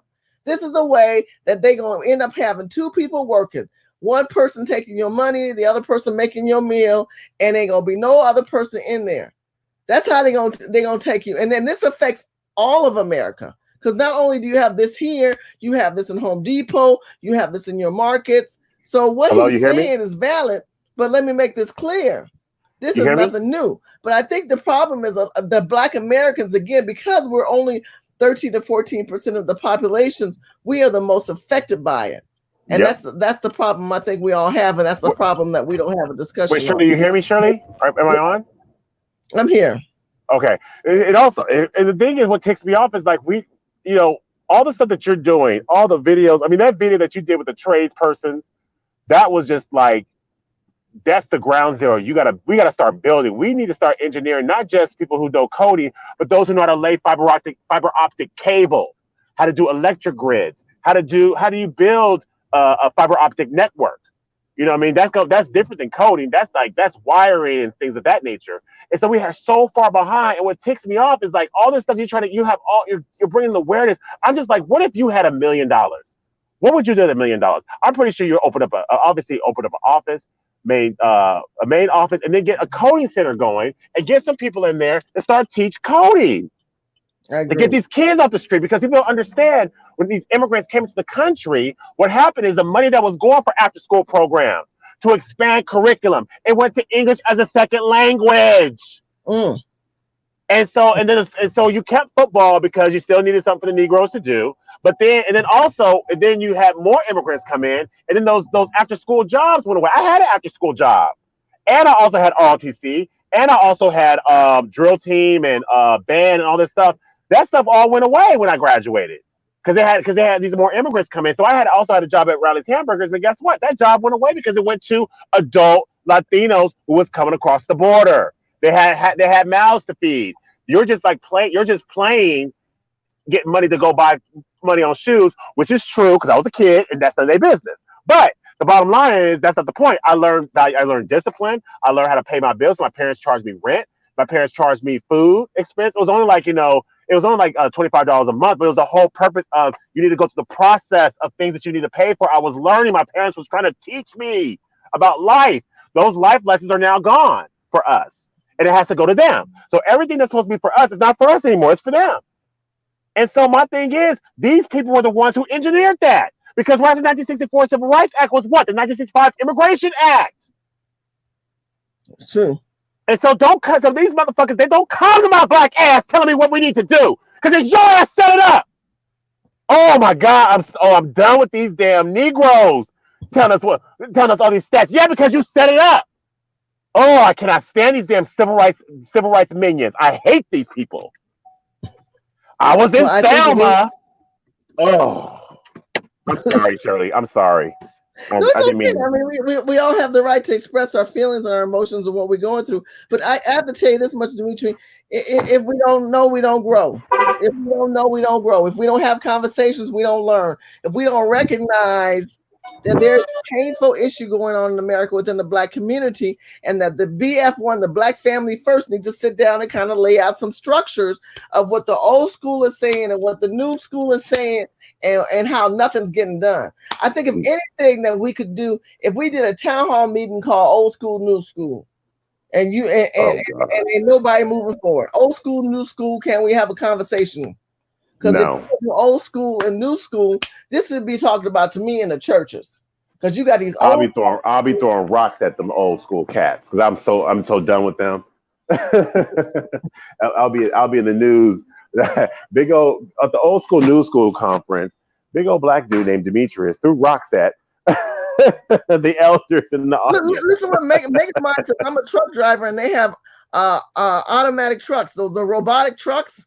Yep. Also now they have look. They're finding a way. Same thing. Robotics. The ones that load up your trucks. They're all robotics. The one that take your products and they put them in the boxes. They just program them. They go to it. They take them off the shelf. They put them in the box. They wrap them and they mail them to you. Yep. That's a job. That's a job that's no longer there. It's no longer there. But guess what? That little simple game that we played called CashFlow, everybody need a house. Everybody need a place to stay. Preach. Okay? Yeah. Everybody need a little roof over their head. I don't care if the house is $400,000, $2 million to $30,000, okay? To $10,000. No tea, no shade. Sometimes we get so big in our thinkings, we don't keep common sense. Everybody need a roof over their head. Everybody needs some shoes on their feet. Come on now. But here's the question that I have for you, Shirley, and this is going to be one that you already have to probably take a step back and think about. How, because what's it called? The last person said community involvement. How do we have community involvement and unity with someone like Simone Sanders in the business, in the field, and Angela Rye, who's all about this Democrats, let's come together and help everybody but us? How do you come together with that? I don't want to come together with that. I think that you have to realize these people are shields. They're shields for the Democrat Party, and they want to get Black people to still stay in place. You know, Yes. armed guard, you're in these soldier wars, and you're part of the troops, and you're a troop that's out of line. You're out of line. Let me shield you and put you back in place. I think that we're free people. We need to be freed men in our mind and in our actions, so that it doesn't matter about the party, but the principles and the policies that are being unloaded before us, and then say to ourselves, what's in this for me and my family and lineage? Remember, I told you there's 3 points. There's you, your family, and also the responsibility that we have in bringing other people on board and helping correct their lives. I don't get paid for this video unless you guys make donations. So shout out to those who made the donations here and there. It adds up. But I do it out of the goodness of my heart. I do it out of the goodness of my heart, because I believe us having conversations like, you're such an amazing person. I appreciate you giving me your time and your knowledge, and you don't get paid either. But we do this because we want us to know we have to stimulate ourselves and motivate ourselves in our talk. Right. Says, I like to get of this. Thank you so much. I appreciate it. Go ahead, Dimitri. Hello? I'm here. Go ahead. Yeah, because the reason why I do these shows and do it, so because the thing is that it's hard out here, because you keep working hard, you get all these different elements, and the thing is, yeah, you're supposed to just rise above, but it gets hard, and I do these shows, especially talking to you, because y'all keep me on, keep me going, and it lets me know that there is opportunity out there for us. I just got to be with the right people, and that's been my failure in the past. I've been with the wrong people who've been talking a good game. But when it comes down to it, it's all a scam and a sham. And so my thing is, I'm not going to make that mistake anymore. I really want to do something real big and tangible for our people. That's why I got to go back and get more skills, because I'm not there yet. Because when I start moving, I'm not going to be moving in the context. I say strategy. I think exactly. Skills are already there. I think you can go on YouTube and type in skills for whatever skills you want. But I differ in that because we've spent a lot of time on thinking if I got a master's or a doctorate, my life's going to be better. You have masters and doctorates of people who are homeless. Oh, that's right. Okay, so let me pull you back and say, let's go back to the game and let's look at that cash flow board. What everyone needs is a place to stay. What everyone Yes. needs is roof and shelter and opportunity. And if we just worked on that little cash flow there and focus on just positive and keeping the right energy people in our midst, and like you said earlier, you preaching to yourself. Watch Susie Orbert, look at other financial people. That will take you to that next level. But if we're so caught up into the semantics of the old folks game, you got to go to school, you're going to have babies, you're going to get married, and you got to pay them bills, and so this fear of failure or becoming homeless is now embedded in us. That fear of being arrested, that fear of going to prison, that fear of the cops chasing us down, the fear of the MS-13, all that fear you have to suppress and rebuke in the name of Jesus. All that fear of society has to be suppressed, and the winds of life need to be embellished into your life. You have to start focusing on the Right. Will you lose in the process? Absolutely. Will that be your pivotal moment in life? It could turn you to a better person because you say, okay, that ain't working. What do I need to do next? That ain't working. I'm involved in that right now where I'm doing some deals and I got to get a loan and the loans aren't letting me do this here. And I get frustrated and I go, okay, let me get some hours of sleep. Let me wake up and let me break it down. I had one where I couldn't get a loan on the property. Then I couldn't pull out cash on the property. Then I had friends I couldn't borrow from. And then I started breaking my friends by culture. This is going to sound crazy, but I'm going to show you what I did. I broke down my Chinese friends. I broke down my Jewish friends. I broke down my Greek friends. Why? Because they have banks and they have access to each other. We don't have that. Okay. Nope. So I had to use what I remember Clarence Avos said, the father, shout out to the Godfather father, who, if you guys ain't watched that on Netflix, please take the time and watch The Black Godfather. He said, I ain't got no money. I got friends. And your greatest asset that you may have right now may not be cash. It might be a Jewish friend, may be a Italian friend, and maybe an Asian friend. So before you throw them all on the bus, you might want to go back and say, hey, how you doing? And develop a relationship with those cultures of people because America has allowed them to leverage over you. But they don't think of themselves over you. They want to see you do better. And so you might have to take your idea to them because the bank may not loan you that money. So that's not on the game. That's the part that you don't see on the game. Shout out to Real Money who gave me $10. Thank you so much, Real Money. That really means a lot. It adds up. It really does. So again, you have to leverage yourself. Sometimes you have to, your enemy is maybe your frenemy. So before you keep black, you need to go talk to some Jews. Go find you some Jewish events. Hang out there. You still ain't, look, you're going to still be a Negro. And the end of the day, you go home, take a shower, it ain't coming off. Trust me. You use all the bleach soap you want. You see them people in Nigeria bleaching their skin, they still a nigga. DNA come up as a nigga. There you go. Oh, they so stupid. But the bottom line, I'm telling the truth. The bottom line is though, you need to say, hey, I need to get involved in some Jewish events. I need to get involved with some, not no Chinese right now. Just stay away from them for right now. They got some issues going on. I'm coughing right now after seeing a Chinese doctor. But you might have some old Chinese friends who you feel comfortable with. You can talk to them on the phone, but you want to leverage your positioning. Listen what I'm going with. I know I'm cracking jokes, but seriously, you need to leverage your positioning with people who have wealth of a different level, who have revenues that you don't have access to. Again, they have banks. They have countries that they can go to. You are a descendant of slaves. You were beaten, you were slaughtered, and you were taken away the privilege of your homeland to the point that you don't even know what tribe or which language your origin people had because of the evil of the colonists. So you hold the colonists accountable on what they're doing, but you don't stop your flow. Yep. You know what I'm saying? You don't stop your flow. Demetrius, what's your take on that one? I agree. I somewhat agree with you. Yes. I did that. I was in business and I got into the weed business and just got completely robbed in every way.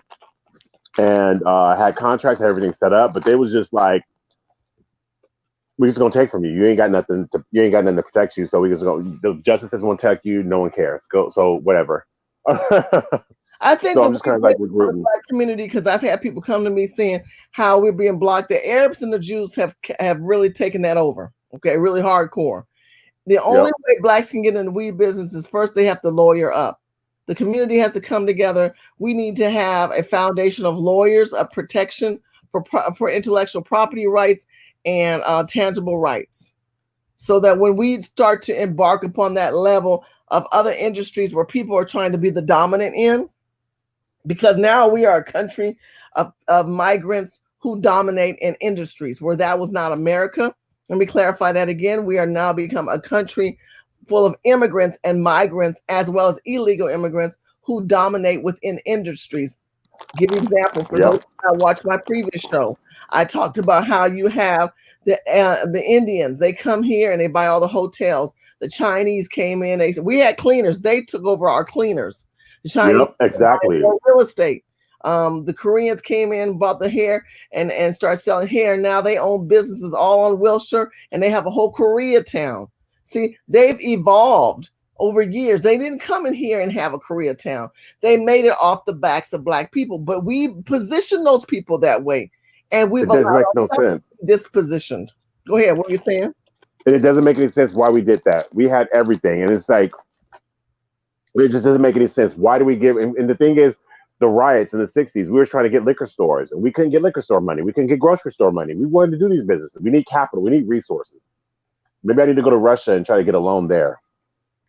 No, seriously. No, it makes you wonder, can I go to Russia? Can I go to Nigeria? Why isn't the Nigerians invested here? But see, the Nigerians in Africa is messing up because they're taking Chinese money. So my whole thing is, why aren't these people who have access to the president leveraging an opportunity for us to work within African nations?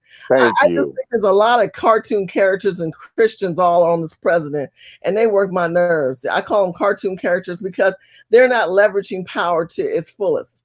When you have why is Dominic still not talking about economics? That's what I don't understand. Why is no one there talking about economics? Because that's not their priority. Their priority is to get that chicken dinner and a hat on their head, and they gonna lay up and start talking about Jesus. See, Shirley, we couldn't go up in there because if I went up in there, I'm not taking a picture. I'm not even gonna use the bathroom. I'm literally going up in there. I was like, Mr. President, it's nice to see you. I do not want to take a picture with you. I want to talk business. If I get kicked out, because we need to go in there with a serious look. Everyone is on there. They're all like pounding their head. Like there was this picture that President Trump had with all these people putting hands on him, and he looking like a dang slave master. I'm like, come on now. We don't need. That's not. We if you want to do a stunting shot to make yourself look like a slave with the slave masters, we ain't got time for that. We ain't got time for that right now. Go sit back down in your country, in your state. And we need to get in there and be about business, economics, inner city infrastructure. What do you have to lose speech? Let's implement that.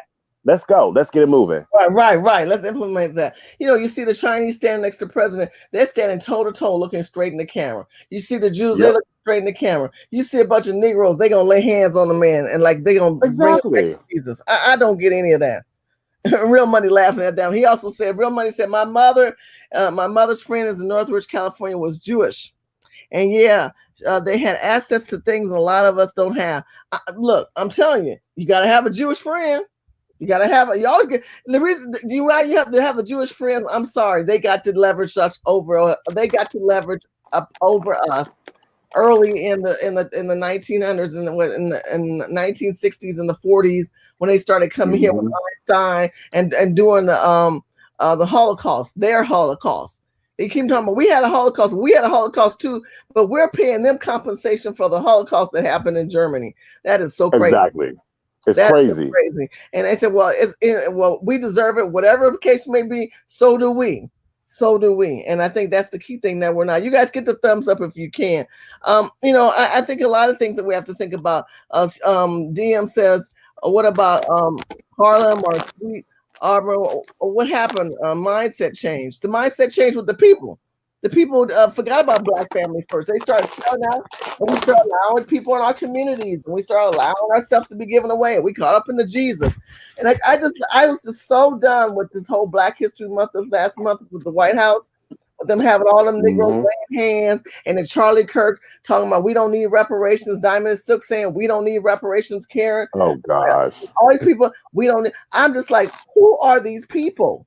because all these people got paychecks. These people are taken care of. What about the rest of us? But you're gonna tell them not to give us something, but you got something going on. Oh, Well, the thing is, thinking in 20 and one thing that in 2030, if you're gonna have 4.5 million people jobs going out in the black community, if they think that we're gonna sit there and go to some kind of FEMA camp and be broke on the street and be homeless, that ain't gonna happen. So yeah, they better figure it out real quick, because let me tell you something. I ain't about to go through all this stuff that I've done, being in the military, going to war, doing all this. You think I'm gonna sit here and be like, oh well, I guess I didn't work hard enough? Wrong answer. That ain't how it's gonna end. So they need to figure out something immediately, because we out here busting our tails doing all these damn things, and we got all these little treasonous trolls, if you will, up there. Oh, you see my picture? Yeah, I got that picture up in there. That picture ain't paying for no damn gas and light bill. That picture, that chicken dinner ain't paying for no damn rent, and it ain't paying for no damn child support. None at all. I think the next video we might do is Black History Month with the White House. What did we get out of it? And I think that's a conversation. I will say shout out to T West. If you guys have a chance, please check his video. He talks about Diamond and Silk, how Diamond and Silk is right when they say we need to leave the Democrat Party, but they're wrong when they say we don't need reparations. I told you, nice ladies, they come off a little Amos and Andy for me, because they weren't even in part of the movement of the urban communities until Trump came on the scene. They're more of his cheerleaders, and he adores them, and rightfully so, because they put themselves out there as he did at the beginning of this game, like many of us did, but they were given a bigger platform and they grew from it. And when they thought all the other Black Republicans who were crazy, and there was only 19 or more delegates at that time, there's going to be a lot of Blacks at this Republican convention. A shout out for those who are going. I'm not going this year, but there are going to be a lot of Blacks because of the Blacks like myself and others who laid the foundation. But I have to go back to what Dimitri said, which we won't ever get credit for. We have to go back to the fact and say, look, you guys need to be doing something more than smiling and grinning and laying hands and having church with the president. You might as well just go in there and fry him some chicken dinner and put on some greens in front of his face, because all that cooking and massaging somebody is monotony. Is useless. It doesn't solve a person. This is a man of power. Power people move on policy, money, numbers, and power. Period. They don't even want to be your friend. They go, what do you want? You want money, number, and power. Oh, you don't want that? No, I just want a picture of Mr. President. I want to pray for you. No, that's not how it works. You can pray for him at home. You can lay hands at him on a prayer. When you have that moment, that opportunity, you need to lose yourself. The problem with us as people, we don't utilize power. We don't know what to do with power. I say this to you over and over on my videos. You guys need to make that that speech that you got to have, that 30-second elevator speech. This is my speech. This is what I need to do. If you had a chance to go before the president, what would you say? If you have your 2 minutes with the president, thank you so much, Mr. President. This is really great. You got a chance to lose yourself. Lose it. We are at 6 in California. Go ahead. I'll be talking inner city infrastructure. We need to start talking about inner city infrastructure, forgivable business loans, investment in business and Black businesses, investment in roads, bridges, sewage lines, gas lines, and the people that should be doing those jobs should be the Black tradespersons. Shirley has the number to the guy. Let's get that popping. Boom. Okay. That'll be my one thing. Business loans for Black business, inner city infrastructure to fix the Black community, and all those abandoned homes, they go to Black people that are on welfare, all that or whatever, however we can figure that out later. But I just want all those abandoned houses. Let's refurbish them. Let's get that going. Let's give them to people who are destitute or whatever, and let's get this thing done. Shirley has the name of the guy. Who's that one? What's his name? Which one? The one who does all the trades? Yeah. The one who does all the trades, the trade union, the guy. The Black guy who's a part of the Black trades union. Talk to him. He can get connected to all the people. I saw that video. Yeah, let me find that real quick. I know what you're talking about. I can't think of his name. Go ahead. And so and those are the people who should get it done. That will be my pitch. That's one thing that's tangible, that will get things started immediately. It goes business. It goes, and I ain't talking about no dang HBCUs either. Bump all of that. Talk about infrastructure. Let's fix our communities. You're talking about labor trade issues. versus Uh-huh. we need more money towards that because we've been pushed out by the Latino community. We can't even build anything. That's what you're talking about, right? Yep. Absolutely. Yeah, the trade industry video I did. That's important because I think a lot of people don't get that. You're talking about this video right here. So this video, oh no, not that one. Which one you talking about? Hold on. You're talking about this one, the labor union video. Right. But no, I'm just saying we should refurbish our communities and then hire the black tradesperson to do it. Website that actually want to help brothers and sisters get into the trade.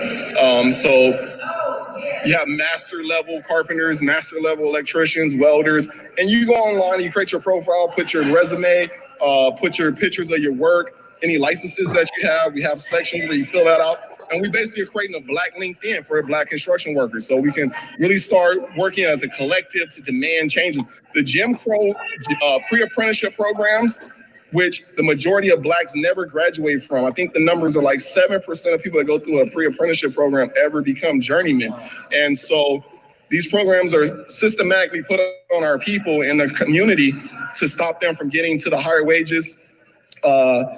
Also, when the military had these options to put people through apprenticeship programs, veterans coming out of the military. These are videos that I do that I try to awaken people. I mean, I wish this had more views. It's got 292 views. This is what amazes me about black folks. Y'all need to be sharing this video. I'm finding good people for you, and this brother, he needs to get recognized. It's really sad. Thank you. You know, we need his behind up in the White House. That's what we need to take with us, the three of us. Let me tell you something. If the three of us went to the president will have one agenda: inner city infrastructure, refurbishing the black community, where the black tradespeople get those positions, those jobs, and we invest millions of dollars into black businesses. That is something that's tangible. That's something that we can get done, and we don't need to even use the bathroom. We ain't gonna use the bathroom up in there. We don't need. You want some water? No. Would you like this collard greens? No. We want nothing but your time. So tonight's video, we kind of talked about twofold: self-empowerment, self-understanding, and then we talked about community empowerment. But we have to talk about what the community is doing wrong and what we need to do right. Because if we focus on the right, you're going to see Dimitri become somebody else again. You're going to become like Tyrone, or he's going to be another person, and you guys will see Shaniqua with me. But we know Shaniqua and Tyrone don't do too well because, y'all done pissed us off and we tired. We done heard your stories and we done heard your sermons and we don't see no execution, and it gets old. It just gets old. It gets older, and you ain't telling us something we don't already know. Like the man talking about automation jobs. I mentioned that 5 years ago. I showed you the video. Go to Urban. The funny thing is, the funny thing is with Angela Rye. Now people are just like, we just got to. Every election cycle, it's the same thing that President Trump said. We got to get the Republicans out. Remember when Romney was running? We just can't let Romney win. We just can't let John McCain win. We just can't. It's always we just can't let the other person win. But then when they go in front of these other communities, they're offering getting rid of ICE. That's tangible. We're going to increase funding for schools because in areas where immigrants go and all this other stuff. It's all these tangibles, and then all we get is, we just can't let Trump get reelected. Really? Who says who? I didn't say that. But yeah, we're not studying about black banks. We're not talking about financial institutes. We're talking about developers and real estate. And you're talking about trades just alone on that one brother we just saw. If we're not going to talk about this trade industry, I told you I'm trying to teach people about investments. That's why I said if they go to caltexashome.com, sign up and let's have a conversation on small deals. Okay, I don't want to move to Texas, Shirley. I want to move to Alabama. I want to move to Idaho. I don't even want to move. But you got to move your money some other way than what you got to move your money. That's what we're trying to teach you. Okay. So anyway, I know it's late. My family's gonna say, "Mama's been." I gotta go. Well, I love y'all. I thank you for your time.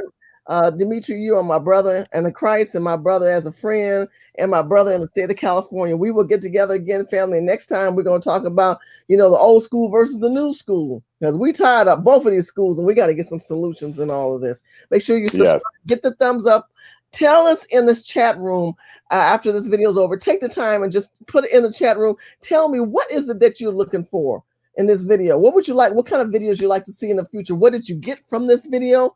And what is the conversation that we need to stir up so that we can do it? And remember, Black family first. If you put your Black family first and you put yourself first, then you can put an oxygen mask on somebody else. But if you ain't putting no mask on yourself and you are so distracted by society and TV and the coronavirus, you might as well just keep it moving and keep staying in the rat race for life. Get out of the rat race. Make sure you go to richdad.com, sign up, practice, and let's keep going. We're going to do this again. We'll do another cash flow video. And thank you so much, Dimitri, for chiming in. All you family members who came in and made your contributions and said your good words. It really means a lot. Real money. I think Pam for coming on. I know Lucky Sports is out there, and I know Caroline was in there, and Sister Blackfoot. All you guys, you add up a lot. You really mean a lot. Oh, Real Money gave me $5 more. Real Money, I love you, and I love you too, Dean. You really mean a lot to me. You guys, I know you stayed in here. And we're a little trained that can and could. I mean, we don't have the numbers like anybody else, but I think the quality of people is more important for me than anything. It's just having the content and good people that understand who we are and what we bring to the table. Shout out to Ray Alexander, who's part of the Black Tradesmen US. Make sure you guys write this down, Black Tradesmen US.